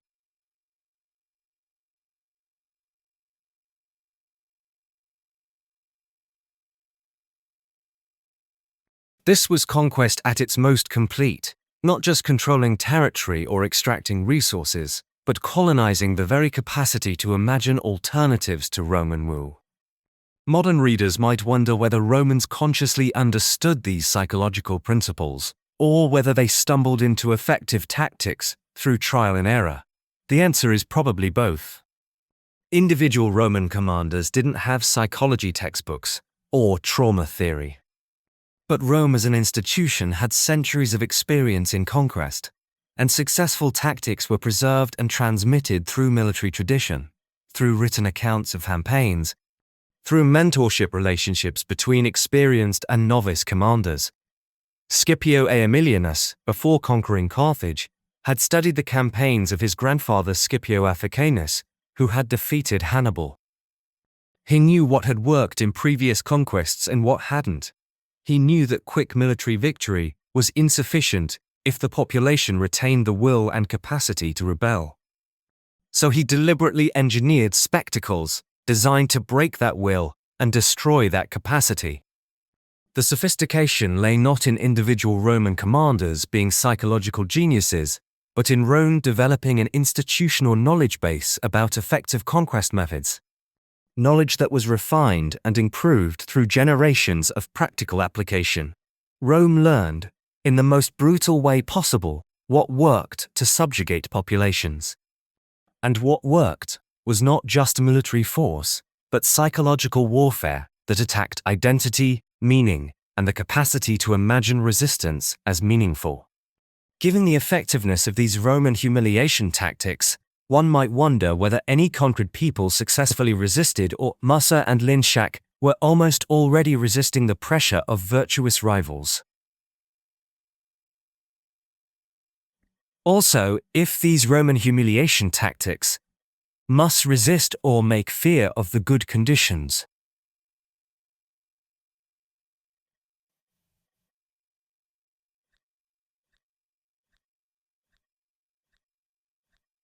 The historical record shows that while Rome's psychological warfare was generally devastating, there were occasional instances of individuals or groups who found ways to preserve dignity or meaning despite Roman attempts to destroy them.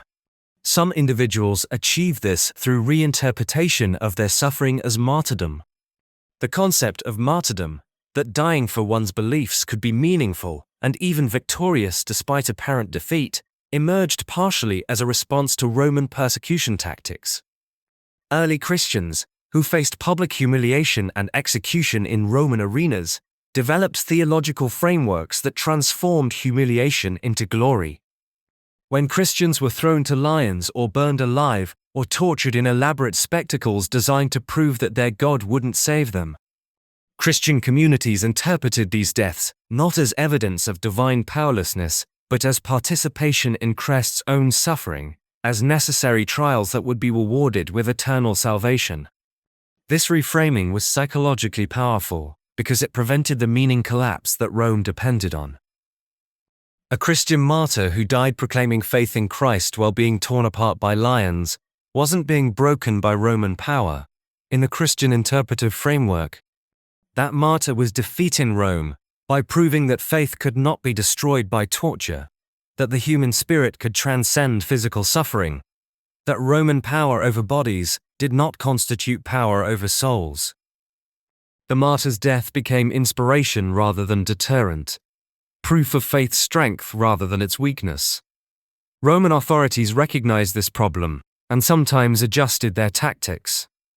Rather than creating elaborate public spectacles of Christian martyrdom, they would sometimes offer Christians the option of private execution if they would simply make a small gesture of acknowledgement to Roman gods, burning a pinch of incense, saying a brief formula. The point was to get Christians to compromise, rather than die heroically. A Christian who apostatized to save their life might demoralize the community more effectively than a martyr who died gloriously.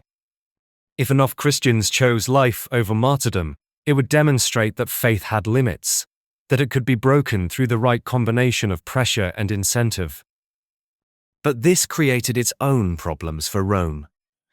Christians who did apostatize often experienced such profound psychological torment over their betrayal that they became even more problematic. They might seek redemption through more radical resistance, or their visible suffering over their compromise might inspire others to choose martyrdom to avoid similar guilt. The Christian theological framework had created a situation where both dying and living could be interpreted as meaningful within the faith community, robbing Rome of the ability to control the narrative. In Judea, after the destruction of the Second Temple in 70 AD, Jewish religious leaders developed similar reinterpretation strategies. Rabbis taught that the temple's destruction was not evidence that God had abandoned the covenant, but rather that God was testing Jewish faithfulness through exile and suffering. That maintaining religious practice and identity in the absence of the temple was itself a form of worship that would eventually lead to restoration. This theology transformed what Rome intended as definitive proof of Yahweh's powerlessness into a temporary trial that demanded perseverance. The emergence of Rabbinic Judaism from the ruins of Temple Judaism was essentially a massive theological project to preserve meaning and identity in the face of Roman attempts to destroy both. Study of Torah replaced temple sacrifice as the central religious practice. Synagogues replaced the temple as gathering places.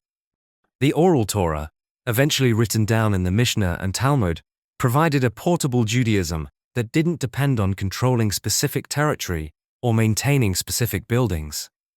This adaptation didn't prevent Roman domination. Jews remained subject to Roman authority and suffered repeated persecutions, but it did prevent the complete psychological and spiritual conquest that Rome had achieved over peoples like the Black Star. Carthaginians. Some resistance took more subtle forms. In Gaul, even after Caesar destroyed the sacred groves and broke the Druidics' public authority, Druidic knowledge and traditions were preserved through underground transmission. Parents taught children the old stories, the old beliefs, the old ways in secret, outside Roman surveillance. Druidic medical knowledge, legal traditions, and historical memory survived in fragmented form, integrated into folk practices that Romans either didn't notice or didn't consider threatening. This wasn't organized resistance, it was cultural survival through dispersion and concealment. The public, institutional Druidism that had wielded political power was destroyed, but ghost fragments of Daelic religious tradition persisted in forms that couldn't be easily targeted by Roman humiliation tactics. In some cases, conquered elites found ways to preserve dignity through strategic compliance. Rather than openly resisting and being publicly humiliated, they would cooperate enthusiastically with Rome, would adopt Roman culture superficially while maintaining their original identity privately, would achieve positions of power within the Roman system that gave them some control over how their people were treated.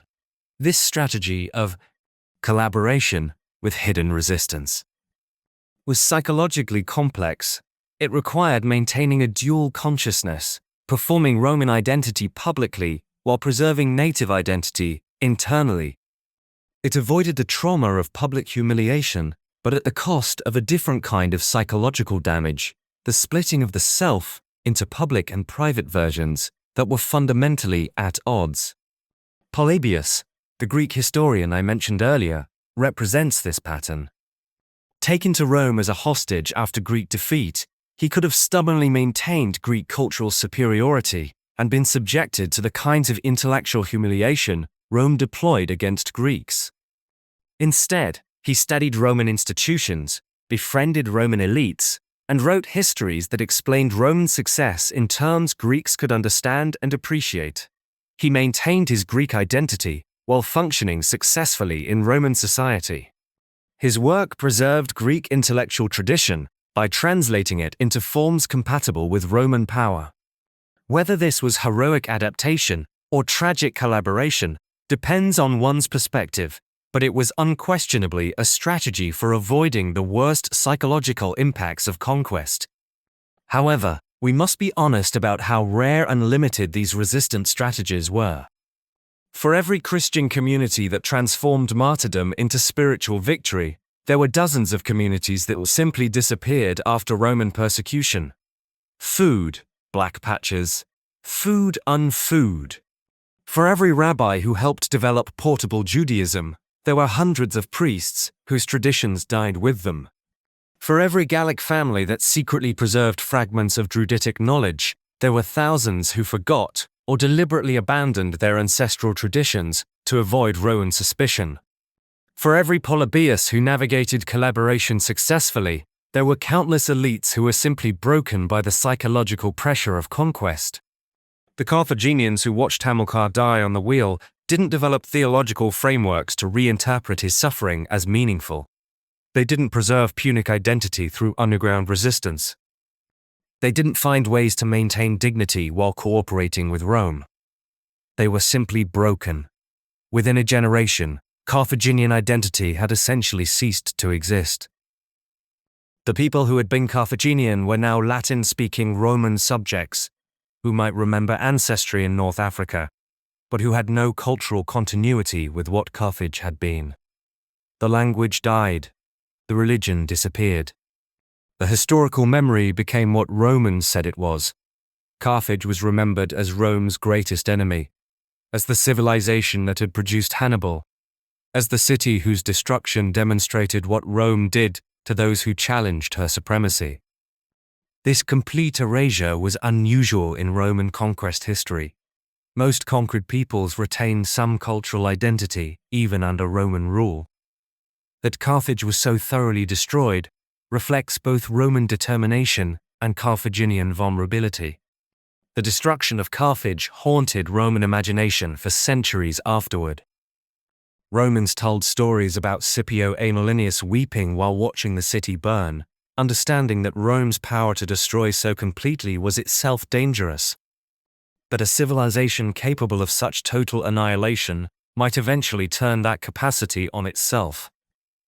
Centuries later, when Christian theologians like Augustine wrote about the fall of Rome to barbarian invasions, they remembered Carthage as proof that even the mightiest civilizations could be completely erased. That Rome's apparent permanence was illusory. The psychological effects of Rome's public humiliation tactics extended far beyond the immediate victims and witnesses. They shaped the political and cultural development of the entire Mediterranean world for centuries, creating what might be called a collective traumatized consciousness that influenced how people understood power, authority, and resistance. Consider the generational impact among the families of those who were publicly humiliated. Hamilcar's son, sold into slavery in Rome, eventually had children of his own, children born into slavery, who knew only fragments of their grandfather's story. What would it do to a person's sense of identity to know that their grandfather had been high priest of Baal Hamon, had once commanded the respect of thousands, but had died screaming on a breaking wheel while his God remained silent? How would that knowledge shape one's understanding of the relationship between power and piety, between faith and futility? Research on intergenerational trauma, primarily developed in the context of Holocaust survivors and their descendants, has shown that traumatic experiences of parents and grandparents affect subsequent generations in measurable ways, even when those subsequent generations didn't directly experience the trauma. Children of trauma survivors show higher rates of anxiety, depression, and PTS symptoms than control populations. They often develop either hypervigilance about potential dangers or learned helplessness about their ability to affect circumstances. Their attachment styles tend toward either anxious clinging or avoidant detachment. And perhaps most significantly, they often struggle with meaning-making. They have difficulty developing coherent narratives about who they are and what their lives mean. Because the foundation narratives inherited from traumatized parents are fractured and incoherent. All of these patterns would have existed among the descendants of those who experienced Roman conquest humiliations, though obviously there are no clinical studies from antiquity to document it. But we can infer the effects from historical patterns. Communities that experienced catastrophic conquest trauma tended to show specific characteristics in subsequent generations: political passivity and unwillingness to risk rebellion, even when opportunities arose. Cultural amnesia, where historical memory was deliberately suppressed because it was too painful to maintain. Compensatory identification with a conqueror, where subjugated peoples would adopt Roman identity more enthusiastically than Romans themselves, trying to erase their own traumatic heritage. Or, conversely, simmering resentment that occasionally exploded in suicidal rebellions that repeated rather than learned from previous defeats. The Jewish revolts against Rome in 66 to 73 AD and 132 to 135 AD might be understood partially as responses to intergenerational trauma. The destruction of the First Temple by Babylon in 586 BC, had created a foundational trauma in Jewish collective consciousness, a trauma that was ritually remembered and theologically processed for centuries. The destruction of the Second Temple by Rome in 70 AD reactivated that trauma, creating a crisis that demanded response.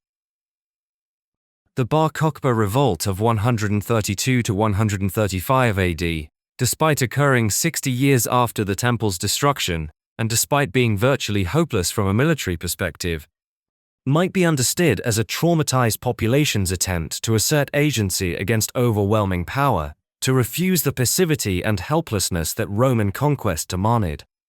That the revolt was catastrophically defeated, that Hadrian responded by banning Jews from Jerusalem and attempting to erase Jewish identity even more completely than Titus had, confirms the terrible effectiveness of Rome's methods, but also reveals the psychological impossibility of complete subjugation.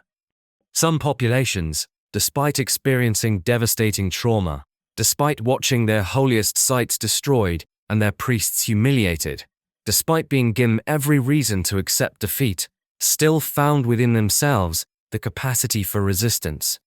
At a broader cultural level, the prevalence of Roman conquest humiliation tactics created what might be called a Mediterranean culture of fear. Even populations that had never directly experienced Roman conquest learned about Roman methods through stories and rumors. The breaking wheel executions in Carthage became legendary throughout North Africa and the Mediterranean. The destruction of secret groves in Gaul was discussed in Germania and Britannia. The temple desecrations in Judea were known throughout the eastern provinces. This indirect knowledge of what Rome did to those who resisted created preemptive psychological effects. Many communities chose submission without fighting because they knew what the alternative was. Many religious leaders counseled cooperation with Rome because they understood that resistance would lead not just to military defeat, but to the public humiliation and destruction of their religious institutions. This culture of fear was precisely what Rome wanted to create. Rather than having to conquer every population through military force, Rome could conquer many through reputation alone. The investment in elaborate public humiliation spectacles paid dividends across the empire because the stories of those spectacles spread far beyond the immediate witnesses. Rome was engaged in a form of psychological warfare that modern strategists would call shock and awe, creating displays of power so overwhelming, so disturbing, so memorable, that they deterred resistance without requiring continuous application of force. However, this culture of fear had costs for Rome as well. It created populations that were compliant, but not loyal, obedient, but resentful, subjugated, but not integrated. These populations might not rebel openly, but they wouldn't fight enthusiastically for Rome either. When Rome's borders came under pressure from external enemies, when the empire's resources were stretched thin, these traumatized populations didn't rally to defend their Roman overlords. They remained passive or actively welcomed invaders who might free them from Roman rule. The Gothic invasions, the Vandal conquests, the eventual collapse of the Western Roman Empire, all of these were facilitated by populations who had no emotional investment in Rome's survival, because Rome had conquered them through trauma and fear rather than through genuine integration or loyalty. The empire's dependence on fear as a control mechanism meant that any appearance of weakness undermined the entire system. As long as Rome appeared invincible, as long as the memory of breaking wheels and destroyed temples remained vivid, populations stayed subjugated. But once Rome began losing battles, once external enemies demonstrated that Roman legions could be defeated, the psychological foundations of Roman authority began crumbling. Populations that had been held in place by fear suddenly realized that Rome might not be invincible after all. The trauma that had kept them passive could flip into rage that motivated rebellion.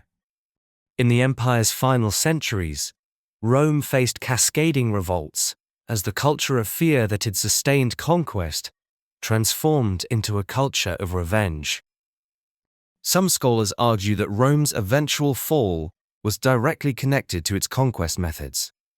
By traumatizing populations so completely, by destroying the cultural and religious frameworks that gave people identity and meaning, by creating generations of psychological damaged subjects who knew only fear and resentment, Rome built an empire that could never be stable, that required continuous application of overwhelming force to maintain, that contained within itself the seeds of its own destruction. The argument is somewhat speculative. Imperial collapse is always multi-causal, involving economic, military, environmental, and political factors beyond just psychological dynamics. But it's worth considering that Rome's very effectiveness at psychological conquest might have created conditions that made long-term imperial sustainability impossible. Understanding Roman humiliation tactics requires comparing them to other imperial systems to identify what was distinctive about Roman methods versus what was common to most conquest empires. This comparison reveals both the particular sophistication of Roman psychological warfare and the universal human dynamics that make public humiliation an effective tool of subjugation. The Assyrian Empire, which dominated the ancient Near East from roughly 900 to 600 BC, employed psychological warfare with sophistication comparable to or perhaps exceeding Rome's. Assyrian palace reliefs, intended as propaganda to terrify subject peoples and potential enemies, depicted in graphic detail the punishments inflicted on conquered populations.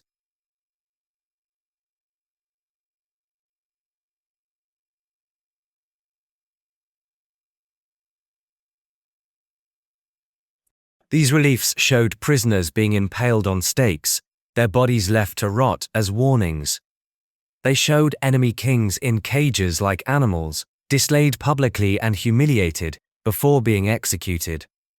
They showed entire populations being forcibly relocated, marched hundreds of miles from their homelands to be resettled in unfamiliar territories where they would be disoriented and unable to organize resistance.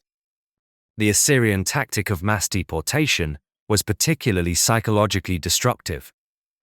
By forcibly moving entire populations, not just military forces, but civilians, families, entire communities, Assyria created displaced peoples who lost connection to sacred sites, to ancestral lands, to the geographic markers that helped define their identity.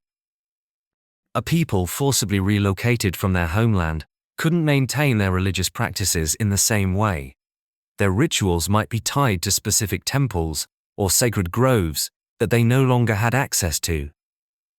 Their historical narratives were disrupted. They couldn't point to physical locations and say, "This is where our ancestors did X." Their sense of belonging was shattered. They were strangers in strange lands, surrounded by people who didn't share their traditions or speak their language. This Assyrian tactic influenced Roman practices. When Rome conquered Judea and destroyed the Second Temple, they banned Jews from Jerusalem and encouraged diaspora settlement throughout the empire, essentially forcing Jewish populations into dispersal, similar to Assyrian deportations. The psychological impact was comparable. Jews in Rome or Alexandria or Antioch could maintain some religious practices, but they were cut off from the geographic and architectural center of their faith. Living in exile from the land their theology said God had given them. This created a persistent sense of displacement and longing that Roman authorities could exploit. Jews might be committed to return to Judea if they remained politically obedient and culturally compliant with Roman authority. The Persian Empire, which succeeded Assyria as the dominant Near Eastern power, took a different approach that illuminates Roman methods by contrast. Rather than destroying conquered peoples' religious institutions and cultural identities, Persia generally allowed substantial local autonomy as long as subject peoples paid tribute and provided military support when required. Cyrus the Great famously allowed Jews exiled by Babylon to return to Judea and rebuild their temple. Persian policy emphasized the great king's benevolence and the benefits of Persian rule rather than emphasizing fear and trauma. This Persian approach had advantages and disadvantages compared to the Roman method. The advantage was that it created less resentment and allowed for more genuine loyalty. Subject peoples who felt that Persian rule respected their traditions and protected their interests might actually support the empire rather than merely submitting to it out of fear. The disadvantage was that it allowed subjugated populations to maintain strong local identities and institutions that could become foundations for rebellion if Persian power weakened. Persia faced repeated revolts from Egypt, from various Greek city-states, from Babylonian cities, all of which retained enough cultural cohesion and institutional capacity to organize resistance. Rome's approach fell between Assyrian traumatic destruction and Persian respectful autonomy. Roman policy was formally tolerant of local religions and customs. The empire was religiously pluralistic, and Romans generally didn't care what God's subject peoples worshipped, as long as they also made appropriate gestures of loyalty to Roman state cult. But when populations resisted, when they actively challenged Roman authority, Rome responded with the kind of deliberately traumatic public humiliation we've examined. This created a system where cooperation was rewarded with relative autonomy, but resistance was punished with psychological destruction. The message was clear: you can keep your traditions and your gods as long as you submit to Rome, but if you resist, we won't just defeat you, we'll destroy everything that makes you who you are. This calibrated approach was more sustainable than pure Assyrian terror, which required continuous military campaigns to suppress constant rebellions, or pure Persian tolerance, which allowed too much potential for organized resistance. Rome could appear relatively benevolent to populations that cooperated, while still deterring resistance through the remembered examples of what happened to those who challenged Roman authority. The breaking wheel executions in Carthage, the sacred grove destructions in Gaul, the temple desecrations in Judea, these became legendary examples that shaped behavior throughout the empire, but they only had to be performed occasionally. Most populations, most of the time, could be governed without such dramatic violence because the memory and fear of what might happen was sufficient to ensure compliance. Later empires learned from Roman methods. The Mongol Empire in the 13th and 14th centuries employed psychological warfare with sophistication clearly influenced by historical knowledge of Rome and other conquest empires. Mongols were famous for their policy of offering cities a choice: surrender immediately and pay tribute, or resist and be completely annihilated. Cities that surrendered were generally treated relatively well, populations remained intact, local governance structures were preserved, religious practices were allowed. Cities that resisted and were conquered by force were utterly destroyed, their populations slaughtered or enslaved, their physical structures demolished so completely that some formerly major cities disappeared from history. Survivors and witnesses to these destructions spread the word throughout regions the Mongols were approaching, creating such terror that many cities chose immediate surrender rather than risking resistance. The Ottoman Empire in the 15th through 17th centuries employed different tactics that illuminate the specifically Roman approach by comparison. Ottomans would conquer Christian territories in the Balkans and Anatolia, and would then systematically recruit Christian boys through the devshirme system, taking them from their families, converting them to Islam, and training them as elite Janissary soldiers or administrative officials. These boys were well treated, educated, and given opportunities for advancement that they would never have had in their original communities. But the psychological impact on the communities they were taken from was devastating. To watch your sons taken away, converted to a foreign religion, trained to serve the empire that conquered you, and often returning as enforcers of Ottoman authority over their own people of origin, created a particular kind of trauma. It attacked the continuity of family, the transmission of culture and religion across generations, the ability of conquered peoples to reproduce their own identities. This Ottoman method shares with Roman tactics a sophistication about attacking identity and meaning rather than just bodies. The devshirme system didn't just extract labor or military service, it turned conquered populations' own children into instruments of continued conquest, created psychological conflicts within families about whether sons taken into Ottoman service were lost victims or fortunate beneficiaries, and made resistance psychologically complicated because it might mean fighting against your own children or former community members. The trauma was less publicly spectacular than Roman breaking wheel executions, but it was perhaps more insidious, working through family systems over generations rather than through single dramatic events. Modern totalitarian states in the 20th century employed public humiliation tactics that bore disturbing similarities to Roman methods, suggesting that these techniques remain effective across vastly different cultural and technological contexts. Stalin's show trials in the Soviet Union during the 1930s were essentially public humiliation spectacles where political enemies were forced to confess to absurd crimes, to implicate themselves and others in betrayals they hadn't committed, to participate in their own destruction through ritual self-denunciation. Mao's struggle sessions during the Cultural Revolution forced intellectuals, former landlords, and political opponents to stand before crowds of accusers, to be verbally abused and physically attacked, to confess their counter-revolutionary thoughts and behaviors, to beg forgiveness from the masses. These 20th century practices employed the same basic principles as Roman breaking wheel executions: public spectacle, forced self-incrimination, systematic stripping of dignity and status, trauma engineered to serve state power. The persistence of these tactics across millennia and across radically different cultural contexts suggests that they tap into deep human psychological vulnerabilities, our need for social belonging and fear of ostracism, our dependence on meaning-making frameworks that can be shattered, our attachment to loved ones that can be exploited through threats or harm to family members, inflicting our embodied vulnerability that makes physical pain and humiliation feel existentially threatening. Rome didn't invent these methods. Humans have been humiliating and traumatizing each other since prehistoric times. But Rome systematized them, refined them, deployed them with strategic intentionality across a vast empire, and left historical records that allow us to understand how and why these tactics worked.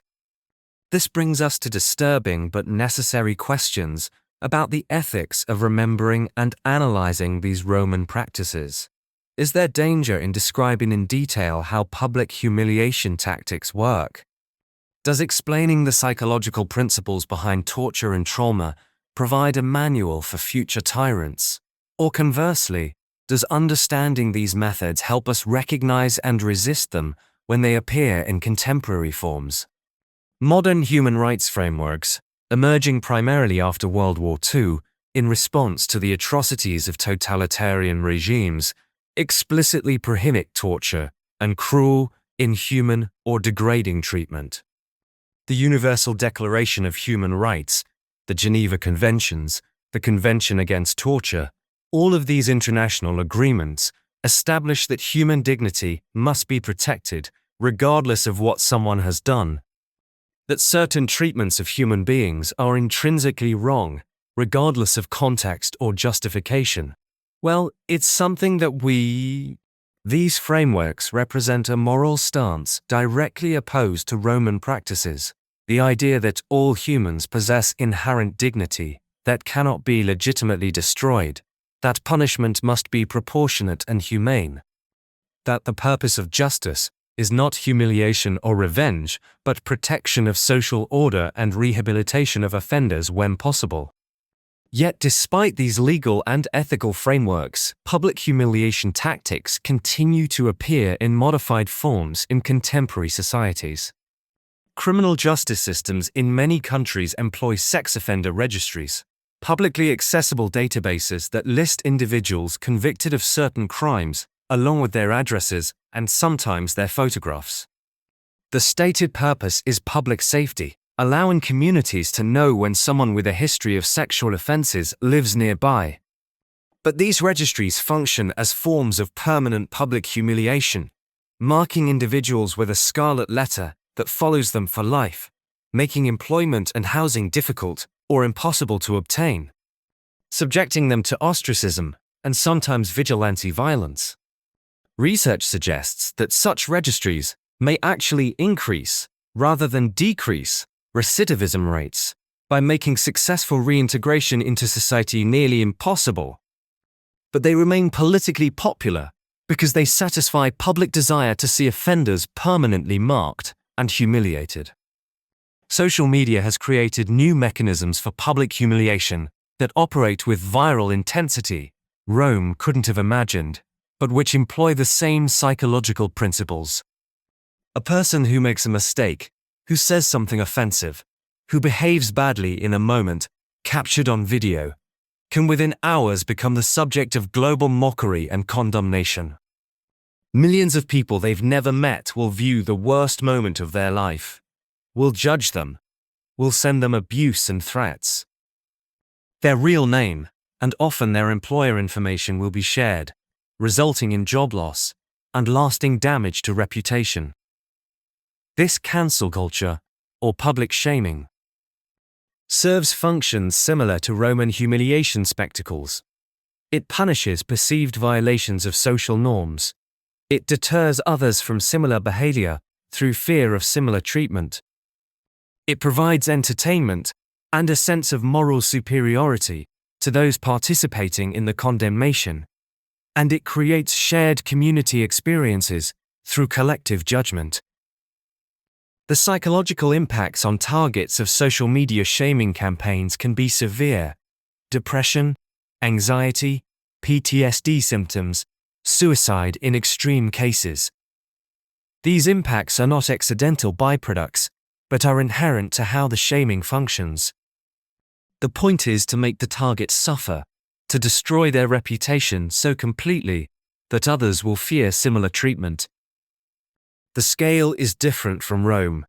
A person broken on social media rather than a breaking wheel, but the underlying logic is remarkably similar.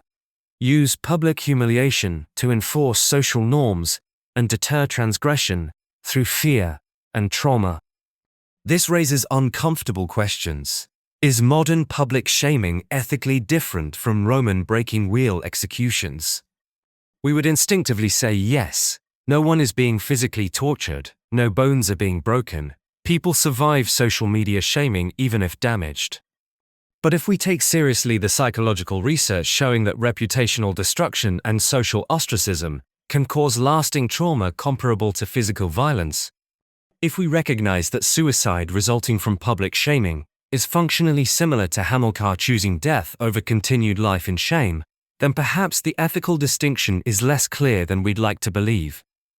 Some argue that public shaming is justified for genuinely harmful behavior, that people who commit serious moral violations deserve to lose reputation and social standing, that community condemnation serves important functions in maintaining social cohesion and deterring harm. This was exactly the Roman argument. Hamilcar had burned Roman prisoners alive. He deserved not just punishment, but humiliation, and the spectacle served the social good of deterring similar crimes and maintaining Roman authority.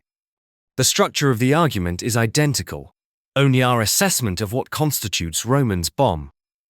Genuinely harmful behavior.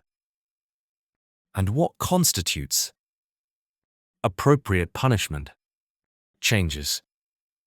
Others argue that public humiliation is never ethical, regardless of what someone has done, that human dignity is inviolable, that punishment should be proportionate, and should always leave open the possibility of rehabilitation and social reintegration. This position is more consistent with modern human rights frameworks, but sits uneasily with intuitions many of us have that some behaviors are so horrific that those who commit them forfeit any right to dignity or consideration.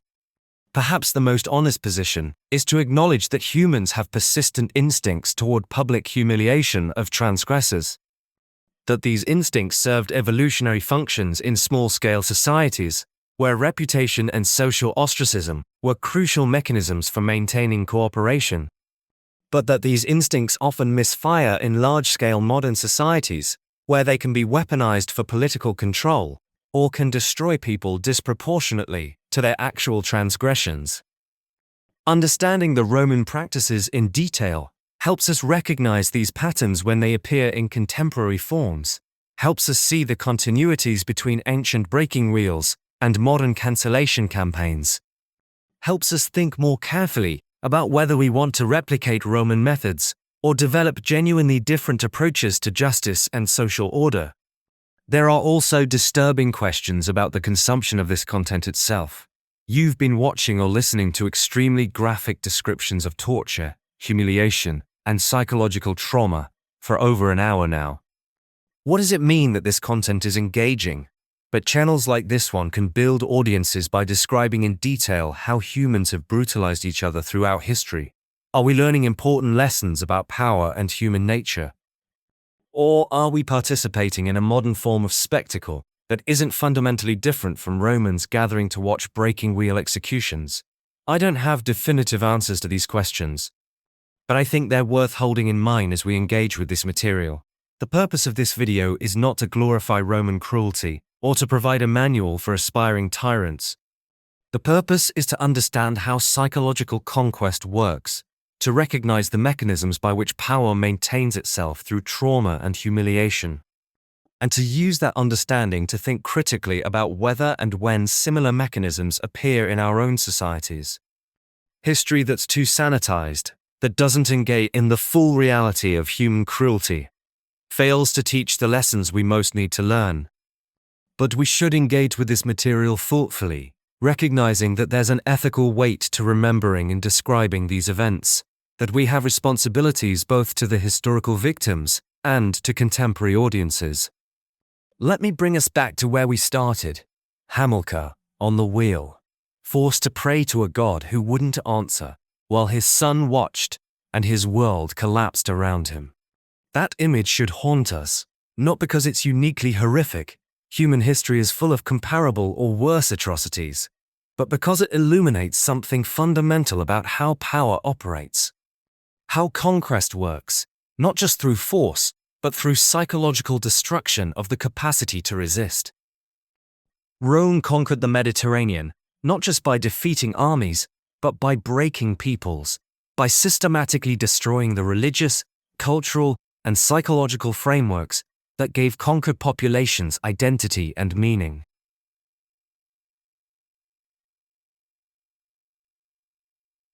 The breaking wheel executions in Carthage, the destruction of sacred groves in Gaul, the temple desecrations in Judea, these weren't random acts of cruelty, but strategic deployments of trauma as a tool of empire. Rome understood that a population that had watched its priests broken while their prayers went unanswered, that had witnessed its sacred spaces violated without divine intervention, that had learned through direct traumatic experience that their gods were powerless against Roman force, such a population would not easily rebel. The trauma was the deterrent, more effective than military occupation alone could ever be. This Roman system was sophisticated, calculated, and horrifyingly effective. It created an empire that lasted centuries, that shaped the development of Western civilization, that left cultural and political legacies we still live with today. But it also created instability, resentment, and conditions that ultimately contributed to the empire's eventual collapse. Power built on trauma is inherently fragile. It requires continuous demonstration of overwhelming force. It creates subjects who are compliant but never loyal, and it collapses catastrophically when the appearance of invincibility cracks. The historical figures we've discussed, Hamilcar, his son, the other priests, the thousands of Carthaginian witnesses, were real people, or composites based closely on real documented cases. They suffered and died in ways that should matter to us, that should mean something beyond just historical curiosity. Their suffering teaches us about human capacity for cruelty, but also about human vulnerability. about how easily our sense of meaning and identity can be shattered, about how trauma echoes across generations, about the terrible effectiveness of public humiliation as a political weapon. We live in a world that's different from ancient Rome in many ways. We have human rights frameworks, democratic institutions, international laws against torture, communications technologies Rome couldn't have imagined. But we also live in a world where public humiliation remains a powerful tool of social control, where viral shaming campaigns can destroy reputations in hours, where state surveillance and control technologies are more sophisticated than anything Rome possessed, where populations can be traumatized and manipulated through methods that employ the same psychological principles Romans discovered through brutal trial and error. Understanding Roman public humiliation tactics doesn't just teach us about ancient history, it teaches us about power, about psychology, about the enduring human vulnerabilities that make such tactics effective across millennia. It helps us recognize when similar patterns appear in contemporary forms. It gives us language and frameworks for thinking critically about justice, punishment, dignity, and the ethics of how societies respond to transgression. And perhaps most importantly, it reminds us that civilizations we admire, Rome with its laws and roads and architecture, its contributions to Western culture and politics, were built on foundations of systematic brutality that we should neither romanticize nor forget. The ruins of Carthage still exist in modern Tunisia. Tourists visit them, walking among broken stones, looking at ancient harbors and fragmentary walls, learning about the Punic Wars and Hannibal's genius.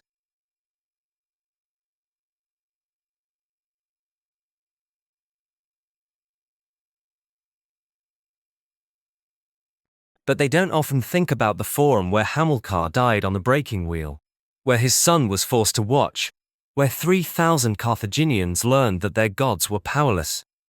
That history has been largely erased, not intentionally suppressed, but simply not highlighted, not centered in the narrative we tell about ancient civilizations. This video is an attempt to unearth that buried history, to remember not just the monuments and achievements, but the brutality and trauma that underpin them. If you found this examination valuable, if you believe that understanding difficult history matters, even when it's disturbing, then subscribe to this channel. Share this video with people who want to understand the full complexity of ancient civilizations, who are willing to engage with uncomfortable truths about human nature and power. Leave a comment sharing your thoughts. Do you think understanding these Roman tactics helps us recognize and resist similar patterns today? Should there be limits on how graphically we describe historical atrocities? What responsibilities do we have to remember and honor the suffering of historical victims? How should modern societies balance justice and deterrence with human dignity and a possibility of rehabilitation? The Roman Forum still stands in the center of modern Rome, one of the most visited tourist sites in the world. Millions of people walk through it every year, photographing columns and imagining senators giving speeches. Very few think about the breaking wheels that once stood there, about the screams that once echoed off those ancient stones, about the trauma that was engineered and deployed in that space as a weapon of empire. But those wheels were there. Those screams were real. That trauma shaped the world we inherited. History that forgets its victims, it sanitizes its violence, that presents only the impressive architecture and inspiring ideas while erasing the blood and suffering those achievements were built upon, is incomplete and ultimately dishonest history. We owe it to Hamilcar and his son, to the thousands of Carthaginians who watched and were forever changed, to all the victims of Roman public humiliation tactics throughout the empire's history, to remember fully and honestly what happened to them. Not to glorify their suffering, not to engage in voyeuristic fascination with cruelty, but to bear witness, to understand, and to use that understanding to think more carefully about how power operates in our own world and how we want to respond to it. Thank you for watching. This was not an easy video to watch or to produce, but some histories need to be told even when they're disturbing, especially when they're disturbing, because the discomfort is where the learning happens. See you in the next video.